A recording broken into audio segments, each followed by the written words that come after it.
ਦੇਸ਼ ਦੁਨੀਆ 'ਚ ਵਸਦੇ ਪੰਜਾਬੀਆਂ ਨੂੰ ਖੁਸ਼ ਆਮਦੀਦ। ਮੈਂ ਹਰਜਿੰਦਰ ਸਿੰਘ ਰੰਧਾਵਾ, ਤੁਸੀਂ ਦੇਖ ਰਹੇ ਹੋ ਪੰਜਾਬ ਟੈਲੀਵਿਜ਼ਨ ਔਰ ਮੇਰੇ ਨਾਲ ਨੇ ਸੀਨੀਅਰ ਜਰਨਲਿਸਟ ਸਰਦਾਰ ਹਮੀਰ ਸਿੰਘ ਜੀ ਔਰ ਸਰਦਾਰ ਜਗਤਾਰ ਸਿੰਘ ਜੀ। ਮੈਂ ਜੀ ਆਇਆ ਆਖਦਾ। ਥੈਂਕ ਯੂ ਜੀ, ਸ਼ੁਕਰੀਆ ਜੀ। ਗਵਰਨਰ ਪੰਜਾਬ ਔਰ ਮੁੱਖ ਮੰਤਰੀ ਦੇ ਵਿੱਚ ਟਸਲ ਕੋਈ ਨਵੀਂ ਨਹੀਂ ਹੈ, ਪਰ ਅੱਜ ਜਦੋਂ ਸ਼੍ਰੋਮਣੀ ਅਕਾਲੀ ਦਲ ਦਾ ਵਫਦ ਇੱਕ ਵਾਰੀ ਫਿਰ ਗਵਰਨਰ ਕੋਲੇ ਜਾਂਦਾ ਹੈ ਔਰ ਉਹਨਾਂ ਨੂੰ ਯਾਦ ਕਰਾਉਂਦਾ ਹੈ ਕਿ ਐਕਸਾਈਜ਼ ਪਾਲਿਸੀ ਜਿਹੜੀ ਦਿੱਲੀ ਦੇ ਵਿੱਚ ਅੰਡਰ ਸਕੈਨਰ ਆ, ਈਡੀ ਦੀ ਜਾਂਚ ਥੱਲੇ ਆ, ਸੀਬੀਆਈ ਦੀ ਜਾਂਚ ਹੇਠ ਹੈ, ਉਸੇ ਤਰ੍ਹਾਂ ਦਾ ਹੀ ਐਕਸਾਈਜ਼ ਪਾਲਿਸੀ ਦਾ ਮਾਮਲਾ ਪੰਜਾਬ ਦੇ ਵਿੱਚ ਫਸਿਆ ਹੋਇਆ। ਦੂਜਾ ਸਾਲ ਲੰਘ ਚੁੱਕਿਆ, ਗਵਰਨਮੈਂਟ ਨੇ ਉੱਥੇ ਤਾਂ ਪਾਲਿਸੀ ਵਾਪਸ ਲੈ ਲਈ ਸੀ, ਇੱਥੇ ਪਾਲਿਸੀ ਉਹੀ ਅੱਗੇ ਵਧਾਈ ਆ, ਲੇਕਿਨ L1 ਨੂੰ ਲੈ ਕੇ ਇੱਥੇ ਵੀ ਚੇਂਜਸ ਕੀਤੀਆਂ ਗਈਆਂ ਨੇ। ਸੋ ਇਹਦੀ ਜਾਂਚ ਹੋਣੀ ਚਾਹੀਦੀ ਆ ਕਿ ਜਿਹੜੀ ਗਵਰਨਰ ਔਰ ਮੁੱਖ ਮੰਤਰੀ ਦਰਮਿਆਨ ਟਸਲ ਹੈ, ਉਹਦੇ ਵਿੱਚ ਅਕਾਲੀ ਦਲ ਇਸ ਅਹਿਮ ਮੁੱਦੇ ਨੂੰ ਜੋੜ ਕੇ ਸਰਕਾਰ ਦੇ ਖਿਲਾਫ ਗਵਰਨਰ ਤੋਂ ਕੋਈ ਜਾਂਚ ਆਰਡਰ ਕਰਵਾਉਣਾ ਚਾਹੁੰਦਾ। ਕਿ ਗਵਰਨਰ ਕਿਸੇ ਤਰ੍ਹਾਂ ਦੀ ਜਾਂਚ ਆਰਡਰ ਕਰ ਵੀ ਸਕਦੇ ਆ ਕਿ ਨਹੀਂ? ਵੈਸੇ ਪੰਜਾਬ ਦੇ ਵਿੱਚ ਸੀਬੀਆਈ ਨੂੰ ਕੈਪਟਨ ਅਮਰਿੰਦਰ ਸਿੰਘ ਦੇ ਹੁੰਦਿਆਂ ਨਾ ਕੀਤੀ ਗਈ ਆ, ਨੋ ਕਿਹਾ ਗਿਆ ਕਿ ਦੂਜੇ 10 ਸਟੇਟਾਂ ਪੰਜਾਬ ਦੇ ਵਿੱਚ ਵੀ ਸੀਬੀਆਈ ਸਿੱਧਾ ਦਖਲ ਨਹੀਂ ਦੇ ਸਕਦੀ। ਲੇਕਿਨ ਕੀ ਗਵਰਨਰ ਈਡੀ ਨੂੰ ਵੀ ਇਹ ਕੰਪਲੇਂਟ ਕਰ ਸਕਦੇ ਜਾਂ ਕੇਂਦਰ ਨੂੰ ਲਿਖ ਸਕਦੇ ਆ? ਇਹ ਸਮਝਣਾ ਬੜਾ ਜ਼ਰੂਰੀ ਆ। ਵੈਸੇ ਜਦੋਂ ਦੀ ਗਵਰਨਰ ਨੇ ਮੁੱਖ ਮੰਤਰੀ ਨੂੰ ਚਿੱਠੀ ਲਿਖੀ ਆ ਕਿ ਤੁਹਾਡਾ ਲੇਟੈਸਟ ਸੈਸ਼ਨ ਗੈਰ ਕਾਨੂੰਨੀ ਸੀ, ਇਹਦੇ ਬਿੱਲ ਵੀ ਗੈਰ ਕਾਨੂੰਨੀ ਨੇ, ਉਸ ਤੋਂ ਬਾਅਦ ਪੰਜਾਬ ਸਰਕਾਰ ਨੇ ਅਜੇ ਇਹਦੇ ਉੱਤੇ ਇੱਕ ਲਫ਼ਜ਼ ਨਹੀਂ ਕਿਹਾ, ਕੁਝ ਵੀ ਲਿਖਤੀ ਨਹੀਂ ਕਿਹਾ। ਹਾਲਾਂਕਿ ਮੁੱਖ ਮੰਤਰੀ ਨੇ ਇੱਕ ਜਨਤਕ ਸਮਾਗਮ 'ਚ ਹਲਕੀ ਜਿਹੀ ਟਿੱਪਣੀ ਜ਼ਰੂਰ ਕੀਤੀ। ਇਹਦੇ ਉੱਤੇ ਪੰਜਾਬ ਸਰਕਾਰ ਨੇ ਅਜੇ ਅੱਗੇ ਵਧਣਾ ਹੈ।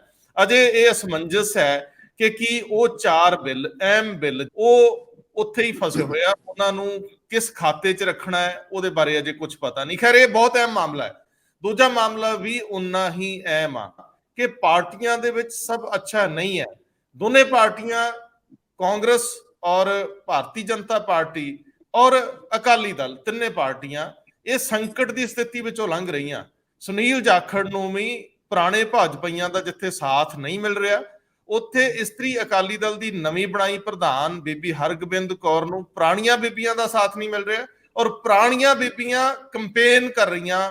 ਉਹ ਇੱਕ ਜ਼ਿਲ੍ਹੇ ਤੋਂ ਦੂਜੇ ਜ਼ਿਲ੍ਹੇ ਤੱਕ ਜਾ ਰਹੀਆਂ ਨੇ ਆਪਣੀ ਗੱਲ ਰੱਖਣ ਲਈ ਕਿ ਇਹ ਫੈਸਲਾ ਗਲਤ ਹੈ। ਸੁਖਬੀਰ ਬਾਦਲ ਇੱਥੇ ਨਹੀਂ ਨੇ, ਲੇਕਿਨ ਕੱਲ ਉਹਨਾਂ ਨੇ ਵੀ ਆਪਣੀ ਇੱਕ ਸੋਸ਼ਲ ਮੀਡੀਆ ਪੋਸਟ ਵਿੱਚ ਲਿਖਿਆ ਸੀ ਕਿ ਮੈਂ ਮੁੱਖ ਮੰਤਰੀ ਨੂੰ ਚੇਤਾਵਨੀ ਦਿੰਦਾ ਕਿ ਉਹ ਧਾਰਮਿਕ ਮਾਮਲਿਆਂ ਦੇ ਵਿੱਚ ਦਖਲ ਦੇਣਾ ਬੰਦ ਕਰਨ, ਇਤਿਹਾਸ ਨੂੰ ਪੜ੍ਹਨ।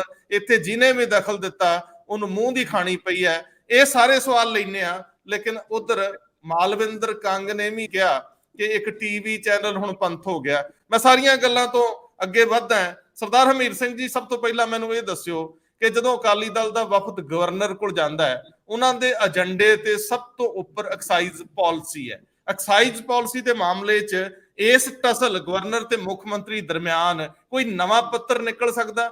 ਗਵਰਨਰ ਇਸ ਸਬੰਧ 'ਚ ਕੋਈ ਈਡੀ ਵਗੈਰਾ ਨੂੰ ਸਿਫਾਰਿਸ਼ ਦੇ ਸਕਦੇ ਨੇ ਜਾਂ ਗਵਰਨਰ ਇਸ ਸੰਬੰਧੀ ਕੇਂਦਰ ਨੂੰ ਲਿਖ ਸਕਦੇ ਨੇ, ਹੋਮ ਮਿਨਿਸਟਰੀ ਨੂੰ ਲਿਖ ਸਕਦੇ ਨੇ ਕਿ ਇਸ ਸੰਬੰਧੀ ਇਹ ਮੰਗ ਆਈ ਆ, ਸ਼ਿਕਾਇਤ ਆਈ ਆ, ਇਹਦੀ ਜਾਂਚ ਕਰਵਾਈ ਜਾਵੇ। ਮੁੱਖ ਮੰਤਰੀ ਨੂੰ ਵੀ ਲਿਖ ਸਕਦੇ ਆ ਵੀ ਇਹਦੇ ਸੰਬੰਧੀ ਕੀਤੀ ਜਾਵੇ ਸਥਿਤੀ। ਧਾਰਾ 167 ਜਿਹਦੇ ਥੱਲੇ ਉਹ ਜ਼ਿਕਰ ਕਰਦੇ ਆ, ਜਰਾ ਗੱਲ ਤੋਰਿਓ। ਇਹਦੇ ਤਹਿਤ ਮੈਨੂੰ ਲੱਗਦਾ ਕਿ ਜਿਹੜਾ ਓਵਰਆਲ ਵਿਰੋਧੀ ਪਾਰਟੀਆਂ ਨੇ ਜਦੋਂ ਵੀ ਕੋਈ ਗੱਲ ਕਰਨੀ ਹੁੰਦੀ ਹੈ, ਜਿੱਦਾਂ ਕਰਪਸ਼ਨ ਦੇ ਜਿਹੜੇ ਇਸ਼ੂ ਨੇ, ਜਿਵੇਂ ਐਕਸਾਈਜ਼ ਪਾਲਿਸੀ ਦਾ ਸਵਾਲ ਹੈ, ਐਕਸਾਈਜ਼ ਪਾਲਿਸੀ ਦਾ ਸਵਾਲ ਤਾਂ ਫਿਰ ਉਹ ਜਾਂ ਤਾਂ ਲੋਕਪਾਲ ਲੋਕ ਆਯੁਕਤ ਉਸ ਪੱਧਰ ਦਾ ਹੋਵੇ, ਬੰਦੇ ਉਹਦੇ ਕੋਲ ਜਾਂਦੇ ਨੇ ਕਿ ਆਹ ਮਾਮਲਾ ਹੈ ਜੀ, ਇਹਦੇ 'ਚ ਵੀ ਕੋਈ ਨਾ ਕੋਈ ਫਲਾਨਾ ਚੀਫ ਮਿਨਿਸਟਰ ਦੀ ਜਾਂ ਬਾਕੀ ਦੀ ਇਨਵੋਲਵਮੈਂਟ ਹੈ। ਪਰ ਜਿਹੜੇ ਵੱਡੇ ਪਾਲਿਸੀ ਮੈਟਰ ਨੇ, ਪਾਲਿਸੀ ਬਣਾਉਣ ਦਾ ਸਟੇਟ ਦਾ ਰਾਈਟ ਹੈ ਤੇ ਇਸ ਲਈ ਪਾਲਿਸੀ ਤੇ ਸ਼ਾਇਦ ਲੋਕਪਾਲ ਵੀ ਇੰਟਰਫੇਅਰ ਨਹੀਂ ਕਰ ਸਕਦਾ ਉਸ ਪੱਧਰ ਦੇ ਉੱਤੇ। ਹਾਂ, ਉਹਦੇ ਰਾਹੀਂ ਪ੍ਰੈਕਟੀਕਲੀ ਕਰਪਸ਼ਨ ਦੇ ਉੱਤੇ ਕੋਈ ਇਸ਼ੂ ਹੋਵੇ ਕਿਸੇ ਤੱਕ ਤਾਂ ਕਰ ਸਕਦਾ, ਉਹ ਅਲੱਗ ਗੱਲ ਹੈ। ਤੇ ਪਾਲਿਸੀ ਮਾਮਲੇ ਦੇ ਵਿੱਚ ਤਾਂ ਕੇਵਲ ਇਸੇ ਕਰਕੇ ਹੋ ਸਕਦੀ ਹੈ ਕਿ ਬਹੁਤ ਲਾਸ ਸਟੇਟ ਨੂੰ ਹੋ ਰਿਹਾ ਤੇ ਕੋਈ ਇੰਟਰਫੇਅਰ ਹੈ। ਜਿਵੇਂ ਦਿੱਲੀ ਦੇ ਮਾਮਲੇ ਦੇ ਵਿੱਚ ਹੋਇਆ, ਦਿੱਲੀ ਇੱਕ ਹਾਫ ਸਟੇਟ ਸੀ ਇੱਕ ਟਾਈਪ ਦੀ। ਲੈਫਟੀਨੈਂਟ ਗਵਰਨਰ ਨੇ ਚੀਫ ਸੈਕਟਰੀ ਦੇ ਰਾਹੀਂ ਜੋ ਵੀ ਉੱਥੇ ਇੱਕ ਮੁੱਢਲੀ ਜਾਂਚ ਕਰਾਈ, ਤਾਂ ਮੁੱਢਲੀ ਜਾਂਚ ਦੇ ਵਿੱਚ ਇਹ ਲੱਗਦਾ ਸੀਗਾ ਕਿ ਇਹਦੇ 'ਚ ਗੜਬੜ ਹੈ ਤੇ ਮੁੱਢਲੀ ਜਾਂਚ 'ਚ ਉਹਨਾਂ ਨੇ ਸੀਬੀਆਈ ਨੂੰ ਦਿੱਤੀ, ਈਡੀ ਵੀ ਉੱਥੇ ਜਾ ਰਿਹਾ, ਤਾਂ ਕਿੰਨੇ ਵੱਡੇ ਲੀਡਰ ਅੰਦਰ ਨੇ। ਤੇ ਉਸ ਪਾਲਿਸੀ ਦੇ ਤਹਿਤ ਹੋਇਆ ਇਹ ਸਗੋਂ ਕਿ ਉਹਨਾਂ ਨੇ ਵਿਡਰਾ ਕਰ ਲਈ, ਉਹ ਪਾਲਿਸੀ ਵਾਪਸ ਲੈ ਲਈ। ਵਾਪਸ ਲੈਣ ਨਾਲ ਹੋਰ ਡਾਊਟ ਜ਼ਿਆਦਾ ਪੈ ਰਹੇ ਨੇ, ਕਲੀਅਰ ਹੋ ਰਹੇ ਨੇ ਵੀ ਹਾਂ ਕਿਤੇ ਐ ਤਾਂ ਨਹੀਂ ਹੈ ਵੀ ਜ਼ਿਆਦਾ ਹੀ ਉਹਦੇ 'ਚ ਨੁਕਸਾਨ ਜਾਂ ਵਾਕਈ ਤੱਥਾਂ ਦੇ ਤੌਰ ਤੇ ਉਹ ਠੀਕ ਗੱਲ ਹੈ। ਕੁਝ ਆਪਣੇ ਦੋਸਤਾਂ ਨੂੰ ਫਾਇਦਾ ਪਹੁੰਚਾਉਣ ਦੇ ਬਾਰੇ ਤੇ ਕੁਝ ਪਾਰਟੀ ਨੂੰ ਫੰਡ ਦੇ ਮਾਮਲੇ ਦੇ ਵਿੱਚ ਜਿਹੜੇ ਐਲੀਗੇਸ਼ਨ ਲੱਗ ਰਹੇ ਨੇ ਕਿ ਇਹੋ ਜਿਹਾ ਕੁਝ ਘਾਟਾ ਪਿਆ ਸਟੇਟ ਦੇ ਐਕਸਚੇਕਰ ਨੂੰ, ਸਟੇਟ ਦੇ ਖਜ਼ਾਨੇ ਨੂੰ। ਔਰ ਦੂਜੀ ਗੱਲ ਇਹ ਹੈ ਕਿ ਜਿਹੜੀ ਪੰਜਾਬ ਦੀ ਪਾਲਿਸੀ ਹੈ, ਉਹ ਪਾਲਿਸੀ 'ਚ ਤਾਂ ਆਪਾਂ ਨੂੰ ਪਤਾ ਕਿ ਅਜੇ ਤੱਕ ਮਨੀਸ਼ ਸਿਸੋਦੀਆ ਦਿੱਲੀ ਦੇ ਡਿਪਟੀ ਚੀਫ ਮਿਨਿਸਟਰ ਦੀ ਤੇ ਬਾਕੀ ਜਿਹੜੇ ਬੰਦੇ ਫੜੇ ਹੋਏ ਨੇ ਹੋਰ ਗਵਰਨਮੈਂਟ ਤੋਂ ਇਲਾਵਾ ਨੇੜਲੇ, ਉਹਨਾਂ ਦੀ ਜ਼ਮਾਨਤ ਨਹੀਂ ਹੋਈ। ਕਿਸੇ ਨਾ ਕਿਸੇ ਕਾਰਨ ਕਰਕੇ ਜ਼ਮਾਨਤ ਟਲ ਰਹੀ ਹੈ। ਤਾਂ ਮਤਲਬ ਕੋਰਟਾਂ ਦੇ ਵਿੱਚ ਵੀ ਜੇ ਜਾ ਕੇ ਤੁਹਾਨੂੰ ਰਿਲੀਫ ਨਹੀਂ ਮਿਲਦੀ ਤਾਂ ਇਹਦੇ ਤੋਂ ਇਹ ਨਜ਼ਰ ਆਉਂਦਾ ਕਿ ਮਾਮਲਾ ਖਾਸਾ ਗੰਭੀਰ ਹੈ। ਤਾਂ ਫਿਰ ਉਸੇ ਸਮੇਂ ਦਿੱਲੀ ਦੀ ਪਾਲਿਸੀ ਦੀ ਵਾਹਵਾ ਜਦੋਂ ਪੰਜਾਬ ਦੇ ਵਿੱਚ ਕੀਤੀ ਜਾ ਰਹੀ ਸੀ, ਪੰਜਾਬ ਦੇ ਅਫਸਰ ਵੀ ਦਿੱਲੀ ਬੁਲਾਏ ਗਏ ਤੇ ਦਿੱਲੀ ਬੈਠ ਕੇ ਗੱਲ ਹੋਈ ਤੇ ਲਗਭਗ ਇਹ ਕਿਹਾ ਜਾਂਦਾ ਕਿ ਉਹੀ ਪਾਲਿਸੀ ਪੰਜਾਬ ਦੇ ਵਿੱਚ ਇੰਪਲੀਮੈਂਟ ਹੋਈ।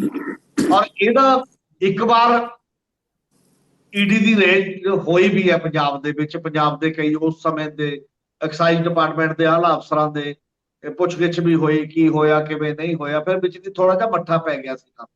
ਔਰ ਜੇ ਉਹਦੇ ਨਾਲ ਜੋੜ ਕੇ ਹੀ ਕਰਨਾ ਤਾਂ ਈਡੀ ਨੂੰ ਮੇਰੇ ਖਿਆਲ ਆਪਦੇ ਆਪ 'ਚ ਹੀ ਕੋਈ ਪ੍ਰੋਬਲਮ ਨਹੀਂ ਹੈ ਕਿਤੇ ਆ ਕੇ ਰੇਡ ਕਰਨ 'ਚ ਜਾਂ ਹੋਰ। ਉਹਦੇ ਕੋਲ ਤੇ ਉਹ ਸੂਮੋਟੋ ਦੇ ਆਧਾਰ ਦੇ ਉੱਤੇ ਵੀ ਜਾਂਦੀ ਹੈ ਬੜੇ ਥਾਵਾਂ ਦੇ ਉੱਤੇ, ਜੇਕਰ ਜਾਂਚ ਕਰਨ ਦੀ ਹੁੰਦੀ ਹੈ ਕਿ ਇਹਦੇ 'ਚ ਕੋਈ ਇਸ ਲੈਵਲ ਦੀ ਗੱਲ।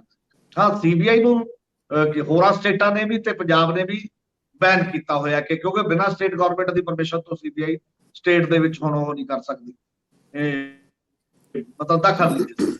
ਪੰਜਾਬ ਦੇ ਗਵਰਨਰ ਤਾਂ ਇੱਕੋ ਹੀ ਗੱਲ ਕਰ ਸਕਦੇ ਨੇ ਕਿ ਮੇਰੇ ਕੋਲ ਸ਼ਿਕਾਇਤਾਂ ਆਈਆਂ ਨੇ, ਇਹਦੇ ਬਾਰੇ ਜਾਂਚ ਕਰਾਉਣੀ ਜ਼ਰੂਰੀ। ਪਰ ਪਾਲਿਸੀ ਜਿਹੜੀ ਚੀਫ ਮਿਨਿਸਟਰ ਨੇ ਖੁਦ ਬਣਾਈ ਹੋਵੇ ਉਹਦੇ ਤੇ ਚੀਫ ਮਿਨਿਸਟਰ ਕੀ ਜਵਾਬ ਦੇਗਾ ਗਵਰਨਰ ਨੂੰ? ਗਵਰਨਰ ਬੁਲਾ ਕੇ ਕੋਈ ਇਹੋ ਜਿਹੀ ਗੱਲ ਨਹੀਂ। ਫਿਰ ਇਹ ਜ਼ਰੂਰ ਗੱਲ ਹੈ ਕਿ ਜਿੱਥੇ ਕਿਤੇ ਉਸ ਲੈਵਲ ਦੀ ਕਰਪਸ਼ਨ ਦਿਖਾਈ ਦਿੰਦੀ ਹੋਵੇ ਤਾਂ ਗਵਰਨਰ ਨਾਰਮਲੀ ਹੋਮ ਮਿਨਿਸਟਰੀ ਨੂੰ ਜਾਂ ਪ੍ਰਾਈਮ ਮਿਨਿਸਟਰ ਜਾਂ ਪ੍ਰੈਜ਼ੀਡੈਂਟ ਆਫ ਇੰਡੀਆ ਨੂੰ ਲਿਖ ਦਿੰਦੇ।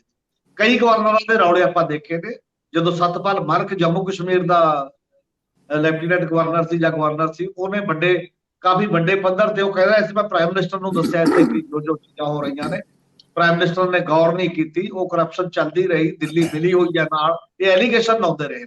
ਇਹਦਾ ਗਵਰਨਰ ਜਿਹੜਾ ਇੱਕ ਮਤਲਬ ਉਹ ਆਪ ਐਕਸ਼ਨ ਨਹੀਂ ਲੈ ਸਕਦੇ ਗਵਰਨਰ ਕੋਈ ਕਿਸੇ ਵੀ ਚੁਣੀ ਹੋਈ ਸਰਕਾਰ ਤੇ, ਨਾ ਉਹਦਾ ਕੋਈ ਦਾਇਰਾ ਬਣਦਾ ਹੈ।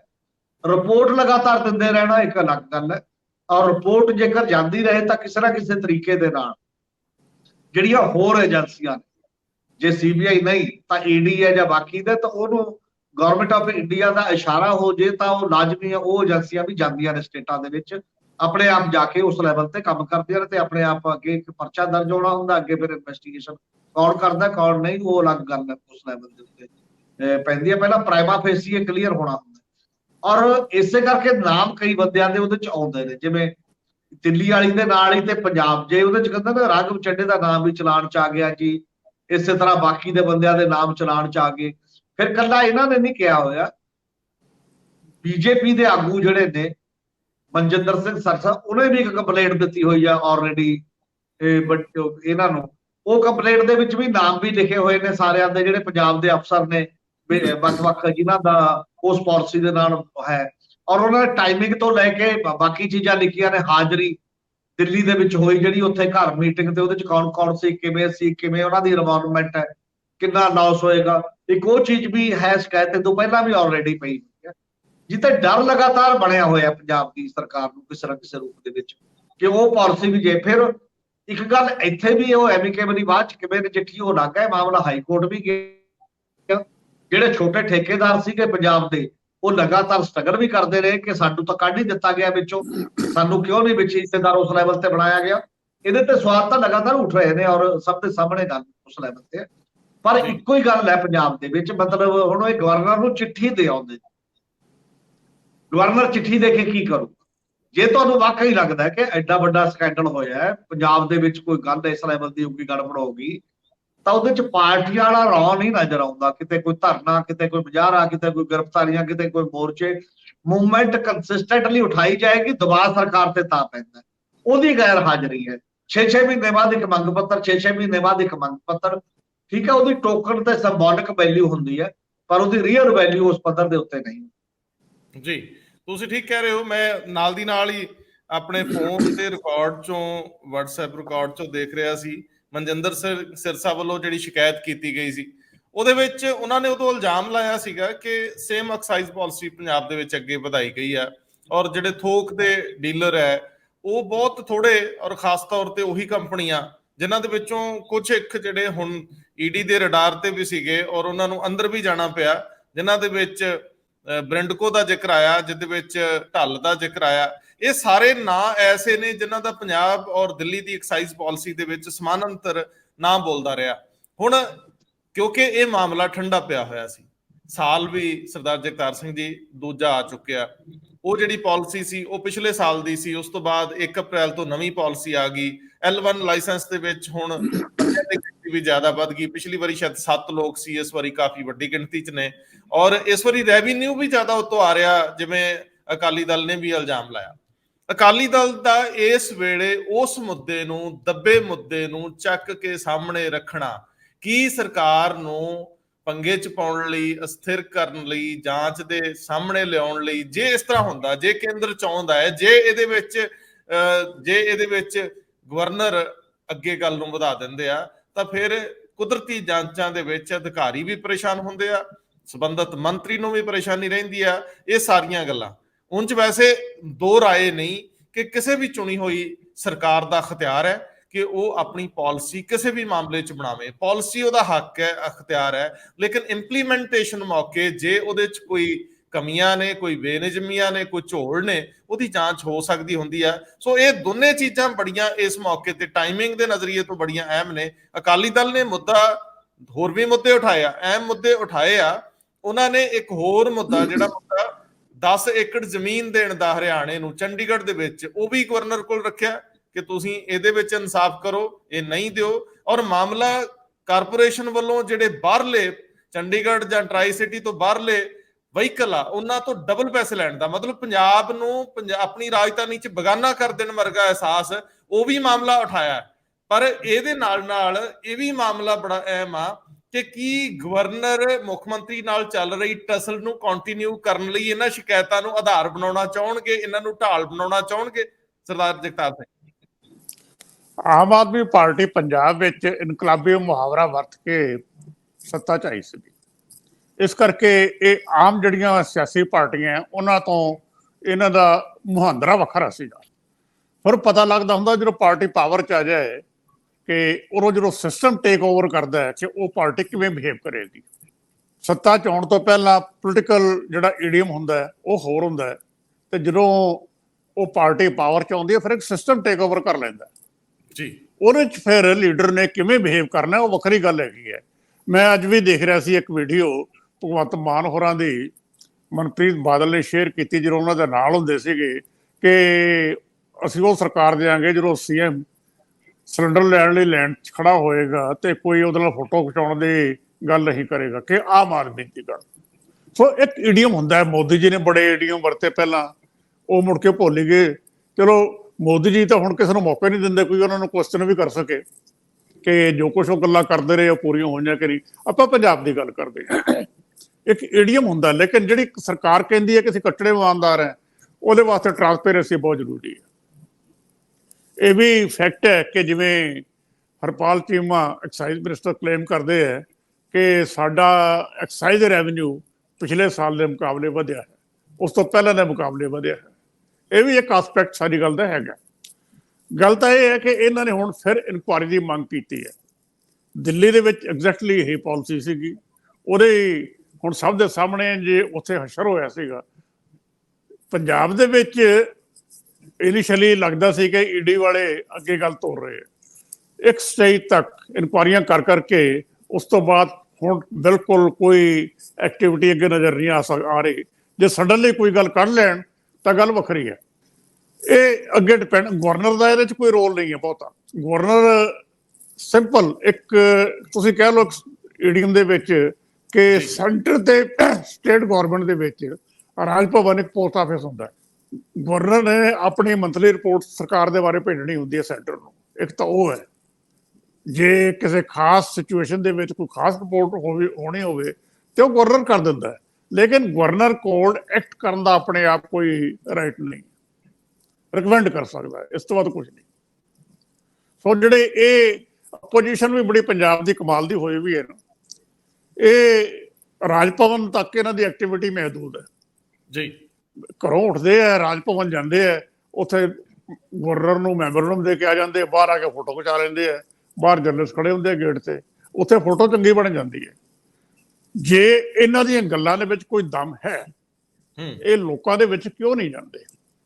ਪਹਿਲਾਂ ਸਿਆਸੀ ਪਾਰਟੀਆਂ ਜਿਹੜੀ ਆਪੋਜੀਸ਼ਨ ਹੁੰਦੀ ਸੀਗੀ ਉਹ ਲੋਕਾਂ ਦੇ ਵਿੱਚ ਜਾਂਦੀ ਸੀ। ਬੜੇ ਵੱਡੇ ਵੱਡੇ ਬਜ਼ਾਰੇ ਚੰਡੀਗੜ੍ਹ ਨੇ ਵੀ ਦੇਖੇ ਹੈ, ਆਪਾਂ ਸਾਰਿਆਂ ਨੇ ਦੇਖਿਆ ਕਿ ਪਾਰਟੀਆਂ ਜਿਹੜੀਆਂ ਆਪੋਜੀਸ਼ਨ ਹੁੰਦੀਆਂ ਸੀਗੀਆਂ ਉਹ ਕਿਵੇਂ ਲੋਕਾਂ ਨੂੰ ਮੋਬਿਲਾਈਜ਼ ਕਰਦੀਆਂ ਸੀ ਸਰਕਾਰ ਦੇ ਖਿਲਾਫ। ਉਹ ਐਕਟੀਵਿਟੀ ਨਜ਼ਰ ਹੀ ਨਹੀਂ ਆ ਰਹੀ ਹੁਣ ਕੋਈ ਵੀ। ਜਾਂ ਤਾਂ ਲੋਕ ਵੀ ਨਾਲ ਨਹੀਂ ਤੁਰਦੇ, ਹੁਣ ਸਾਰੀ ਸਿਆਸਤ ਦਾ ਜਿਹੜਾ ਮੁਹਾਂਦਰਾ ਹੈ ਉਹ ਬਦਲ ਗਿਆ। ਇਹ ਵੀ ਹੋ ਸਕਦਾ ਹੈ ਕਿ ਹੁਣ ਲੋਕ ਫੇਸਬੁੱਕ ਤੇ ਜ਼ਿਆਦਾ ਪ੍ਰੋਟੈਸਟ ਕਰਦੇ ਹੈ ਨਾ ਕਿ ਗਰਾਊਂਡ ਲੈਵਲ ਤੇ। ਸੋ ਗ੍ਰਾਸ ਰੂਟ ਤੇ ਜਾਂ ਗਰਾਊਂਡ ਜ਼ੀਰੋ ਤੇ ਹੁਣ ਐਕਟੀਵਿਟੀ ਕੋਈ ਲੋਕਾਂ ਦੀ ਛੇਤੀ ਕਿਤੇ ਨਜ਼ਰ ਨਹੀਂ ਆਉਂਦੀ। ਹਾਂ, ਨਜ਼ਰ ਆਉਂਦੀ ਹੈ, ਮਸਲਨ ਕਿਸਾਨ ਸਟਰਗਲ, ਉਹਦੇ ਨਾਲ ਸਿਆਸੀ ਪਾਰਟੀਆਂ ਨਹੀਂ ਸੀਗੀਆਂ। ਆ ਪੰਜਾਬ ਦੀਆਂ ਵੱਖਰੀਆਂ ਵੱਖਰੀਆਂ ਯੂਨੀਅਨਾਂ ਉਹ ਗ੍ਰਾਸ ਰੂਟ ਤੇ ਮੁਜ਼ਾਹਰੇ ਕਰਦੀਆਂ, ਸਭ ਕੁਛ ਹੈ, ਲੇਕਿਨ ਉਹਨਾਂ ਨਾਲ ਵੀ ਸਿਆਸੀ ਪਾਰਟੀਆਂ ਅੰਗੇਜ ਨਹੀਂ ਕਰਦੀਆਂ। ਐਂ ਲੱਗਦਾ ਹੈ ਕਿ ਜਿਵੇਂ ਸਿਆਸੀ ਪਾਰਟੀਆਂ ਪੰਜਾਬ ਦੀਆਂ ਲੋਕਾਂ ਤੋਂ ਬਿਲਕੁਲ ਆਈਸੋਲੇਟ ਹੋ ਕੇ ਬੈਠੀਆਂ ਨੇ, ਇਕੱਲੇ ਅਕਾਲੀ ਦਲ ਦੀ ਗੱਲ ਨਹੀਂ ਹੈ। ਮੈਂ ਉੱਥੇ ਵੀ ਆਉਣਾ, ਪਰ ਮੈਂ ਤੁਹਾਡੇ ਕੋਲ ਗੱਲ ਕੰਟੀਨਿਊਟੀ 'ਚ ਲੈਣਾ ਚਾਹੁੰਦਾ ਹੈ। ਉਹ ਬੜਾ ਅਹਿਮ ਮਾਮਲਾ ਹੈ ਕਿ ਪੰਜਾਬ ਦੇ ਜਿਹੜੇ ਇਸ ਵੇਲੇ ਲੀਡਰ ਨੇ ਵੱਖ-ਵੱਖ ਪਾਰਟੀਆਂ ਦੇ, ਉਹ ਕਿਵੇਂ ਪ੍ਰਭਾਵਹੀਣ ਹੋ ਰਹੇ ਆ, ਆਪਾਂ ਉੱਥੇ ਵੀ ਜਾਂਦੇ ਆ। ਪਰ ਮੈਂ ਸਰਦਾਰ ਸੁਖਬੀਰ ਸਿੰਘ ਬਾਦਲ ਦਾ ਕੱਲ ਲਗਭਗ ਉਹਨਾਂ 2 ਵਜੇ ਦੇ ਕਰੀਬ ਇੱਕ ਟਵੀਟ ਕੀਤਾ ਸੀਗਾ, ਮੈਂ ਉਹ ਤੁਹਾਡੇ ਨਾਲ ਸਾਂਝਾ ਕਰਨਾ ਚਾਹੁੰਦਾ ਹੈ। ਔਰ ਉਸ ਤੋਂ ਬਾਅਦ ਕਿਉਂਕਿ ਇੱਕ ਟਸਲ ਹੈ ਸਿੱਖ ਗੁਰਦੁਆਰਾ ਐਕਟ ਵਿੱਚ ਤਰਮੀਮ ਤੋਂ ਬਾਅਦ, ਇਹ ਟਕਰਾਅ ਅਕਾਲੀ ਦਲ ਤੇ ਮੁੱਖ ਮੰਤਰੀ ਦੇ ਵਿੱਚ ਬਣਿਆ ਹੋਇਆ। ਵੈਸੇ ਤਾਂ ਸ਼੍ਰੋਮਣੀ ਕਮੇਟੀ ਔਰ ਮੁੱਖ ਮੰਤਰੀ ਦੇ ਵਿੱਚ ਵੀ ਟਕਰਾਅ ਹੈ। ਸੁਖਬੀਰ ਸਿੰਘ ਬਾਦਲ ਕੱਲ ਲਿਖਦੇ ਆ ਕਿ ਮੈਂ ਪੰਜਾਬ ਦੇ ਮੁੱਖ ਮੰਤਰੀ ਭਗਵੰਤ ਮਾਨ ਨੂੰ ਚੇਤਾਵਨੀ ਦਿੰਦਾ ਹਾਂ ਕਿ ਸਿੱਖਾਂ ਦੇ ਧਾਰਮਿਕ ਮਾਮਲਿਆਂ 'ਚ ਦਖਲਅੰਦਾਜ਼ੀ ਕਰਨਾ ਬੰਦ ਕਰੇ। ਖਾਲਸਾ ਪੰਥ ਤੁਹਾਡੇ ਇਸ ਵਰਤਾਰੇ ਨੂੰ ਕਦੇ ਬਰਦਾਸ਼ਤ ਨਹੀਂ ਕਰੇਗਾ ਅਤੇ ਤੁਹਾਡੇ ਦੁਆਰਾ ਪਵਿੱਤਰ ਸਿੱਖ ਸੰਸਥਾਵਾਂ ਨੂੰ ਪਿਛਲੇ ਦਰਵਾਜ਼ੇ ਰਾਹੀਂ ਹੜੱਪਣ ਦੀਆਂ ਕੋਸ਼ਿਸ਼ਾਂ ਦਾ ਮੂੰਹ ਤੋੜ ਜਵਾਬ ਦੇਵੇਗਾ। ਤੁਸੀਂ ਉਹਨਾਂ ਸਿੱਖ ਵਿਰੋਧੀ ਜ਼ਾਲਮਾਂ ਤੇ ਕਠਪੁਤਲੀਆਂ ਦੇ ਰਾਹ ਤੇ ਚੱਲ ਰਹੇ ਹੋ ਜਿਨ੍ਹਾਂ ਨੇ ਖਾਲਸਾ ਪੰਥ ਅਤੇ ਇਸ ਦੀਆਂ ਪਵਿੱਤਰ ਧਾਰਮਿਕ ਸੰਸਥਾਵਾਂ ਨੂੰ ਜਕੜਨ ਦੀ ਕੋਸ਼ਿਸ਼ ਕੀਤੀ ਹੈ। ਮੈਂ ਤੁਹਾਨੂੰ ਸਲਾਹ ਦਿੰਦਾ ਹਾਂ ਕਿ ਤੁਹਾਡੇ ਲਈ ਚੰਗਾ ਹੋਵੇਗਾ ਜੇ ਤੁਸੀਂ ਆਪਣੀ ਆਰਾਮ ਅਤੇ ਸ਼ਾਨੋ ਸ਼ੌਕਤ ਵਾਲੀ ਜੀਵਨ ਸ਼ੈਲੀ ਵਿੱਚੋਂ ਸਮਾਂ ਕੱਢ ਕੇ ਸਿੱਖ ਇਤਿਹਾਸ ਨੂੰ ਪੜ੍ਹੋ। ਵੈਸੇ ਮੈਂ ਇਹਦੇ ਨਾਲ ਜਦੋਂ ਆਮ ਆਦਮੀ ਪਾਰਟੀ ਦੇ ਮਾਲਵਿੰਦਰ ਸਿੰਘ ਕੰਗ ਦੀ ਜ਼ਿਕਰ ਕਰਦਾ ਤੇ ਉਹ ਉਹ ਵੀ ਇੱਕ ਟਵੀਟ ਕਰਦੇ ਆ ਔਰ ਪ੍ਰੈਸ ਕਾਨਫਰੰਸ ਦੇ ਵਿੱਚ ਕਹਿੰਦੇ ਪੀਟੀਸੀ ਕਦੋਂ ਤੋਂ ਪੰਥ ਹੋ ਗਿਆ। ਇਹ ਸਵਾਲ 2 ਅਹਿਮ ਨੇ। ਮੈਂ ਥੋੜਾ ਜਿਹਾ ਇਹਦੇ ਉੱਤੇ ਵੀ ਤੁਹਾਡੇ ਤੋਂ ਟਿੱਪਣੀ ਲੈਣਾ ਚਾਹੂੰਗਾ ਇਹਨਾਂ 2 ਮਾਮਲਿਆਂ 'ਚ, ਕਿਉਂਕਿ ਕੰਟੀਨਿਊਟੀ 'ਚ ਅੱਜ ਅਕਾਲੀ ਦਲ ਨੇ ਜਿਹੜੇ ਗਵਰਨਰ ਕੋਲ ਮੁੱਦੇ ਉਠਾਏ ਆ, ਲੰਘੇ ਦਿਨ ਸੁਖਬੀਰ ਬਾਦਲ ਇੱਕ ਡਿਸਟੈਂਸ ਤੋਂ ਇਹ ਮਾਮਲੇ ਉਠਾ ਰਹੇ ਆ। ਸਰਕਾਰ ਔਰ ਅਕਾਲੀ ਦਲ ਦਾ ਟਕਰਾਅ ਹੈ, ਇਹ ਜ਼ਬਾਨੋ ਜ਼ਬਾਨੀ ਆ, ਅੱਜ ਟਵੀਟੋ ਟਵੀਟੀ ਆ। ਆਫਟਰ ਆਲ ਸਟਰਗਲ ਨਾਂ ਦੀ ਕੋਈ ਚੀਜ਼ ਨਹੀਂ, ਮੂਵਮੈਂਟ ਨਾਲ ਦੀ ਕੋਈ ਚੀਜ਼ ਨਹੀਂ, ਮੈਸੇਜ ਨਾਂ ਦੀ ਕੋਈ ਚੀਜ਼ ਨਹੀਂ, ਸਮਰਥਨ ਨਾਂ ਦੀ ਕੋਈ ਚੀਜ਼ ਨਹੀਂ। ਮੈਂ ਸਰਦਾਰ ਸੁਖਬੀਰ ਸਿੰਘ ਬਾਦਲ ਨਾਲ ਬਿਲਕੁਲ ਸਹਿਮਤ ਹੈ। ਸਰਕਾਰ ਨੂੰ ਸਿੱਖਾਂ ਦੇ ਧਾਰਮਿਕ ਮਾਮਲਿਆਂ ਦੇ ਵਿੱਚ ਦਖਲ ਅੰਦਾਜ਼ੀ ਨਹੀਂ ਕਰਨੀ ਚਾਹੀਦੀ। ਅਕਾਲੀ ਦਲ ਦਾ ਜਨਮ ਹੀ ਇਸ ਜਿਹੜੀ ਦਖਲ ਅੰਦਾਜ਼ੀ ਦੇ ਖਿਲਾਫ ਕਿਸੇ ਵੇਲੇ ਸੰਘਰਸ਼ ਚੱਲਿਆ ਸੀ 1920 ਤੋਂ ਸ਼ੁਰੂ ਕਰਕੇ, ਉਹਦੇ ਵਿੱਚੋਂ ਹੋਇਆ। ਸੋ ਅਕਾਲੀ ਦਲ ਦੀ ਹੈਰੀਟੇਜ ਹੀ ਹੈ, ਸਾਰੇ ਅਕਾਲੀ ਦਲ ਦਾ ਇਤਿਹਾਸ ਸੰਘਰਸ਼ ਦਾ ਉਹ 5 ਸਾਲ ਦਾ ਬਹੁਤ ਕਮਾਲ ਦਾ ਹੈ। ਤੇ ਉਹਨਾਂ ਨੇ ਠੀਕ ਹੀ ਸਲਾਹ ਦਿੱਤੀ ਹੈ ਸਰਦਾਰ ਭਗਵੰਤ ਮਾਨ ਨੂੰ ਕਿ ਤੁਸੀਂ ਅਕਾਲੀ ਦਲ ਦਾ ਤੇ ਸਿੱਖਾਂ ਦਾ ਇਤਿਹਾਸ ਪੜ੍ਹੋ। ਮੈਂ ਫੀਲ ਕਰਦਾ ਕਿ ਸੁਖਬੀਰ ਸਿੰਘ ਬਾਦਲ ਨੂੰ ਖੁਦ ਵੀ ਪੜ੍ਹ ਲੈਣਾ ਚਾਹੀਦਾ। ਉਹਨਾਂ ਨੇ ਕਿਹਾ ਵੀ ਸਿੱਖਾਂ ਦੇ ਧਾਰਮਿਕ ਮਾਮਲਿਆਂ ਦੇ ਵਿੱਚ ਜਿਹੜਾ ਦਖਲ ਦਿੰਦਾ ਉਹਦਾ ਅਸਰ ਕੀ ਹੁੰਦਾ ਹੈ। ਉਹ ਨਾਲ ਇਹ ਵੀ ਕਹਿ ਦਿੰਦੇ ਵੀ ਸਾਡਾ ਅਸਰ ਦੇਖ ਲਓ, ਐਸਜੀਪੀਸੀ ਦੇ ਮਾਮਲਿਆਂ 'ਚ ਅਸੀਂ ਦਖਲ ਦਿੰਦੇ ਰਹੇ। ਲਗਾਤਾਰ ਇਹਨਾਂ ਤੇ ਖੁਦ ਇਲਜ਼ਾਮ ਆਉਂਦੇ ਰਹੇ ਕਿ ਐਸਜੀਪੀਸੀ ਦਾ ਕੰਟਰੋਲ ਇਹਨਾਂ ਕੋਲ ਹੈ। ਇਹ ਗੱਲ ਬਿਲਕੁਲ ਠੀਕ ਕਰ ਰਹੇ ਆ। ਮੈਂ as a matter of principal ਉਹਨਾਂ ਨਾਲ ਬਿਲਕੁਲ ਸਹਿਮਤ ਹੈ। ਲੇਕਿਨ ਰੌਲਾ ਇਹ ਹੈ ਕਿ ਇਹਨਾਂ ਦੇ ਕਮਰਸ਼ੀਅਲ ਇੰਟਰਸਟ ਇਸ ਫੈਮਿਲੀ ਦੇ ਸਾਰੀ ਗੱਲ 'ਚ ਕਲੈਸ਼ ਕਰ ਰਹੇ ਆ। ਪੀਟੀਸੀ ਜਿਹੜੀ ਚੈਨਲ ਹੈ, ਜਿਹੜੀ ਗੁਰਬਾਣੀ ਦਾ ਮਾਮਲਾ ਸੰਬੰਧਿਤ ਹੈ ਟੈਲੀਕਾਸਟ ਦਾ, ਉਹ ਪਰਿਵਾਰ ਦੀ ਚੈਨਲ ਹੈਗੀ ਹੈ। ਹੁਣ ਇੰਪ੍ਰੈਸ਼ਨ ਲੋਕਾਂ 'ਚ ਇਹ ਜਾਂਦਾ ਕਿ ਇਹ ਆਪਣੇ ਕਮਰਸ਼ੀਅਲ ਇੰਟਰਸਟ ਪ੍ਰੋਟੈਕਟ ਕਰ ਰਿਹਾ। ਅਕਾਲੀ ਦਲ ਦਾ ਇਤਿਹਾਸ ਦਾ ਸੰਘਰਸ਼ ਕਰਦਾ ਹੈ। ਜੇ ਸਰਕਾਰ ਇਸ ਪੱਧਰ ਤੇ ਆ ਕੇ ਸਿੱਖ ਸੰਸਥਾਵਾਂ ਦੇ ਵਿੱਚ, ਸਿੱਖ ਮਾਮਲਿਆਂ ਦੇ ਵਿੱਚ ਇੰਟਰਫੀਅਰ ਕਰ ਰਹੀ ਹੈ, ਫਿਰ ਭਾਈ ਅਕਾਲੀ ਦਲ ਕਿੱਥੇ ਹੈ? ਅਕਾਲੀ ਦਲ ਗ੍ਰਾਸ ਰੂਟ ਤੇ ਕਿਉਂ ਨਹੀਂ ਹੈ? ਇੱਕ ਵੀ ਕਾਲ ਕਿਉਂ ਨਹੀਂ ਹੈ ਹੁਣ ਤੱਕ ਅਕਾਲੀ ਦਲ ਦੇ ਲੋਕਾਂ ਨੂੰ ਮੋਬਿਲਾਈਜ਼ ਕਰਨ ਦੇ ਸਰਕਾਰ ਦੇ ਖਿਲਾਫ? ਕੀ ਇਹਨਾਂ ਦਾ ਰੋਲ ਇੱਕ ਸਟੇਟਮੈਂਟ ਦੇਣਾ ਟਵਿੱਟਰ ਤੇ ਔਰ ਜਾਂ ਰਾਜ ਭਵਨ ਜਾ ਕੇ ਮੈਮੋਰੰਡਮ ਦੇਣ ਤੱਕ ਹੀ ਸੀਮਤ ਰਹਿ ਗਿਆ? ਇਹਦਾ ਜਵਾਬ ਵੀ ਇਹਨਾਂ ਨੂੰ ਦੇਣਾ ਚਾਹੀਦਾ। ਕਿ ਇਹ ਖੁਦ ਇੰਨੇ ਆਈਸੋਲੇਟ ਪੰਥ ਤੋਂ ਕਿਉਂ ਹੋ ਕੇ ਬੈਠੇ ਆ। ਇਹਨਾਂ ਨੇ ਬੜੇ ਜ਼ੋਰ ਸ਼ੋਰ ਨਾਲ ਇਸ ਸਟੇਟਮੈਂਟ ਦੇ ਵਿੱਚ ਪੰਥ ਦੀ ਗੱਲ ਕੀਤੀ ਹੈ। ਪੰਥ ਨੂੰ ਤਾਂ ਬਈ ਤੁਸੀਂ ਛੱਡ ਚੁੱਕੇ ਆ ਬਹੁਤ ਸਾਲ ਪਹਿਲਾਂ। ਜੇ ਤੁਸੀਂ ਪੰਥ ਨੂੰ ਛੱਡਤਾ, ਪੰਥ ਨੇ ਤੁਹਾਨੂੰ ਛੱਡਤਾ, ਦੋਵੇਂ ਗੱਲਾਂ ਹੋਈਆਂ। ਹੁਣ ਇੱਕ ਈਡੀਅਮ ਵਰਤਿਆ ਜਾਂਦਾ ਪੰਜਾਬ 'ਚ, ਪੰਥਕ ਧਿਰਾਂ। ਪੰਥਕ ਧਿਰਾਂ 'ਚ ਹੈਰਾਨੀ ਇਹ ਹੈ ਕਿ ਅਕਾਲੀ ਦਲ ਨਹੀਂ ਆਉਂਦਾ। ਜਿਹੜਾ ਜਨਰਲ ਈਡੀਅਮ ਲੋਕਾਂ 'ਚ ਵਰਤਿਆ ਜਾਂਦਾ ਹੈ, ਸਿਆਸੀ ਲੈਵਲ ਤੇ ਵਰਤਿਆ ਜਾਂਦਾ ਹੈ, ਧਾਰਮਿਕ ਲੈਵਲ ਤੇ ਵਰਤਿਆ ਜਾਂਦਾ ਹੈ। ਜਿਹੜੀਆਂ ਪੰਥਕ ਸੰਸਥਾਵਾਂ ਹੈ ਉਹਨਾਂ 'ਚ ਅਕਾਲੀ ਦਲ 'ਚ ਗਿਣਿਆ ਨਹੀਂ ਜਾ ਰਿਹਾ, ਤੇ ਸਿਚੁਏਸ਼ਨ ਕਿੱਥੇ ਪਹੁੰਚ ਗਈ। ਸੁਖਬੀਰ ਜੀ ਕਿਸ ਪੰਥ ਦੀ ਗੱਲ ਕਰ ਰਹੇ ਆ ਫਿਰ? ਮੈਂ ਸਰਦਾਰ ਹਰਮੀਤ ਸਿੰਘ ਉਹਨਾਂ ਨੂੰ ਸ਼ਾਮਲ ਕਰਾਂ, ਜੇ ਮੈਨੂੰ ਤੁਸੀਂ ਆਗਿਆ ਦਿਓ। ਬੜੀ ਦਿਲਚਸਪ ਜਗ੍ਹਾ ਤੇ ਤੁਸੀਂ ਲਾਏ ਹੋ ਸਰਦਾਰ ਹਰਮੀਤ ਸਿੰਘ ਜੀ। ਜਦੋਂ ਗੱਲ ਇਹ ਹੋ ਰਹੀ ਹੈ ਕਿ ਸਟਰਗਲ ਕਰਨ ਵਾਲੇ, ਮੂਵਮੈਂਟ ਚਲਾਉਣ ਵਾਲੇ, ਸੜਕ ਤੇ ਆਉਣ ਵਾਲੇ ਲੋਕ, ਉਹ ਤਾਂ ਅਕਾਲੀ ਦਲ ਦੇ ਖਿਲਾਫ ਮੋਬਿਲਾਈਜ਼ ਕਰ ਰਹੇ ਆ। ਮੈਂ ਜੇ ਇਸਤਰੀ ਅਕਾਲੀ ਦਲ ਦੇ ਵਿੱਚ ਅਹਿਮ ਬੀਬੀਆਂ ਜਿਨ੍ਹਾਂ ਨੇ ਉਮਰ ਲਾਤੀ, ਜਿਨ੍ਹਾਂ ਨੇ ਲਗਭਗ ਪੀੜ੍ਹੀ ਤੋਂ ਪੀੜ੍ਹੀ ਤੱਕ ਦਾ ਟਰੈਵਲ ਕੀਤਾ, ਅਕਾਲੀ ਰਹੁ ਰੀਤਾਂ ਦੇ ਨਾਲ ਚੱਲੇ ਆ, ਉਹ ਤਾਂ ਇਸ ਗੱਲ ਦੇ ਉੱਤੇ ਮੁਖਾਲਫਤ ਤੇ ਖੜੀਆਂ। ਕੱਲ ਇਸ ਖਿੱਤੇ 'ਚ ਸੀ ਮਾਝੇ ਦੇ ਵਿੱਚ ਬੀਬੀਆਂ ਦਾ ਇੱਕ ਵੱਡਾ ਕਾਫਲਾ ਸੀ, ਉਹ ਬਹੁਤ ਸਾਰੀਆਂ ਸੀ ਜਿਹੜੀਆਂ ਬੜੇ ਲੰਬੇ ਸਮੇਂ ਤੋਂ ਅਕਾਲੀ ਦਲ ਦੀ ਹਰ ਮੂਵਮੈਂਟ ਦਾ ਹਿੱਸਾ ਸੀ। ਉਹ ਤਾਂ ਹੁਣ ਆਪਣੀ ਹੋਂਦ ਹਸਤੀ ਲਈ, ਆਪਣੇ ਸਨਮਾਨ ਲਈ ਲੜ ਰਹੀਆਂ ਨੇ, ਔਰ ਅਕਾਲੀ ਦਲ ਇਸ ਮਾਮਲੇ ਦੇ ਵਿੱਚ ਇੱਕ ਲਫ਼ਜ਼ ਵੀ ਨਹੀਂ ਬੋਲ ਰਿਹਾ। ਮੈਨੂੰ ਲੱਗਦਾ ਪਾਰਟੀਆਂ ਦਾ ਕ੍ਰਾਈਸਿਸ ਪਾਰਟੀਆਂ ਤੋਂ ਵੀ ਵੱਡਾ ਹੋ ਗਿਆ। ਜਦੋਂ ਅਸੀਂ ਭਾਰਤੀ ਜਨਤਾ ਪਾਰਟੀ ਦਾ ਜ਼ਿਕਰ ਕਰਾਂਗੇ, ਭਾਰਤੀ ਜਨਤਾ ਪਾਰਟੀ ਨੂੰ ਜਾਖੜ ਦੇ ਰੂਪ ਵਿੱਚ ਉਹਨਾਂ ਦਾ ਆਪਣਾ ਬੀਜੇਪੀ ਦਾ ਕੋਰ ਕਾਡਰ ਨਹੀਂ ਨਾਲ ਤੁਰ ਰਿਹਾ, ਉਹਨਾਂ ਨੂੰ ਨਹੀਂ ਸਮਰਥਨ ਦੇ ਰਿਹਾ, ਤੇ ਅਕਾਲੀ ਦਲ ਲਈ ਵੀ ਤਾਂ ਉਹੀ ਸੰਕਟ ਹੈ। ਇਹ ਉਹ ਲੋਕ ਨੇ ਜਿਨ੍ਹਾਂ ਨੇ ਆਪਣੀ ਇਸ ਵਰਕਰ ਬੇਸ ਦੇ ਆਧਾਰ ਤੇ ਸੱਤਾ ਮਾਣੀਆਂ, ਸਾਲਾਂ ਤੱਕ ਮਾਣੀਆਂ, ਇੱਕ ਲੰਬੀ ਫਹਿਰਿਸਤ ਦਾ ਪਿੱਛੇ ਤੱਕ ਦਾ ਸਿਲਸਿਲਾ। ਅੱਜ ਇਹ ਇੱਕਦਮ ਟੁੱਟ ਕਿਉਂ ਜਾਂਦਾ? ਅਸਲ ਦੇ ਵਿੱਚ ਮੈਨੂੰ ਲੱਗਦਾ ਕਿ ਜਿਹੜਾ ਮੌਕਾ ਹੁਣ ਆਇਆ ਹੋਇਆ ਨਾ, ਜਿਹੜਾ ਚੱਲ ਰਿਹਾ ਓਵਰਾਂ, ਇੱਕ ਤਾਂ ਪਾਰਟੀਆਂ ਬੀਬੀਆਂ ਨੇ ਜਿਹੜੀ ਕਮਾਨ ਸੰਭਾਲੀ ਆ ਆਪਣੇ ਆਪ ਉਸ ਲੈਵਲ ਤੇ, ਸਮਝਦਾ ਅਕਾਲੀ ਦਲ ਦਾ ਵੱਡਾ ਲੈਵਲ ਦਾ ਕੇਡਰ ਵੀ ਇਹੀ ਹੈ। ਝੂਠਾ ਕਮੇਟੀ ਰਿਪੋਰਟ ਵੀ ਤੁਹਾਡੇ ਸਾਹਮਣੇ ਹੈ ਕਿ ਤੁਸੀਂ ਉਹ ਸਾਰੇ ਇਹ ਕਹਿ ਰਹੀ ਹੈ ਕਿ ਇੰਟਰਨਲ ਡੈਮੋਕ੍ਰੇਸੀ, ਹੇਠੋਂ ਉੱਪਰ ਤੱਕ ਦੀਆਂ ਚੋਣਾਂ, ਜੇ ਬਹੁਤ ਸਾਰਾ ਕੁਝ।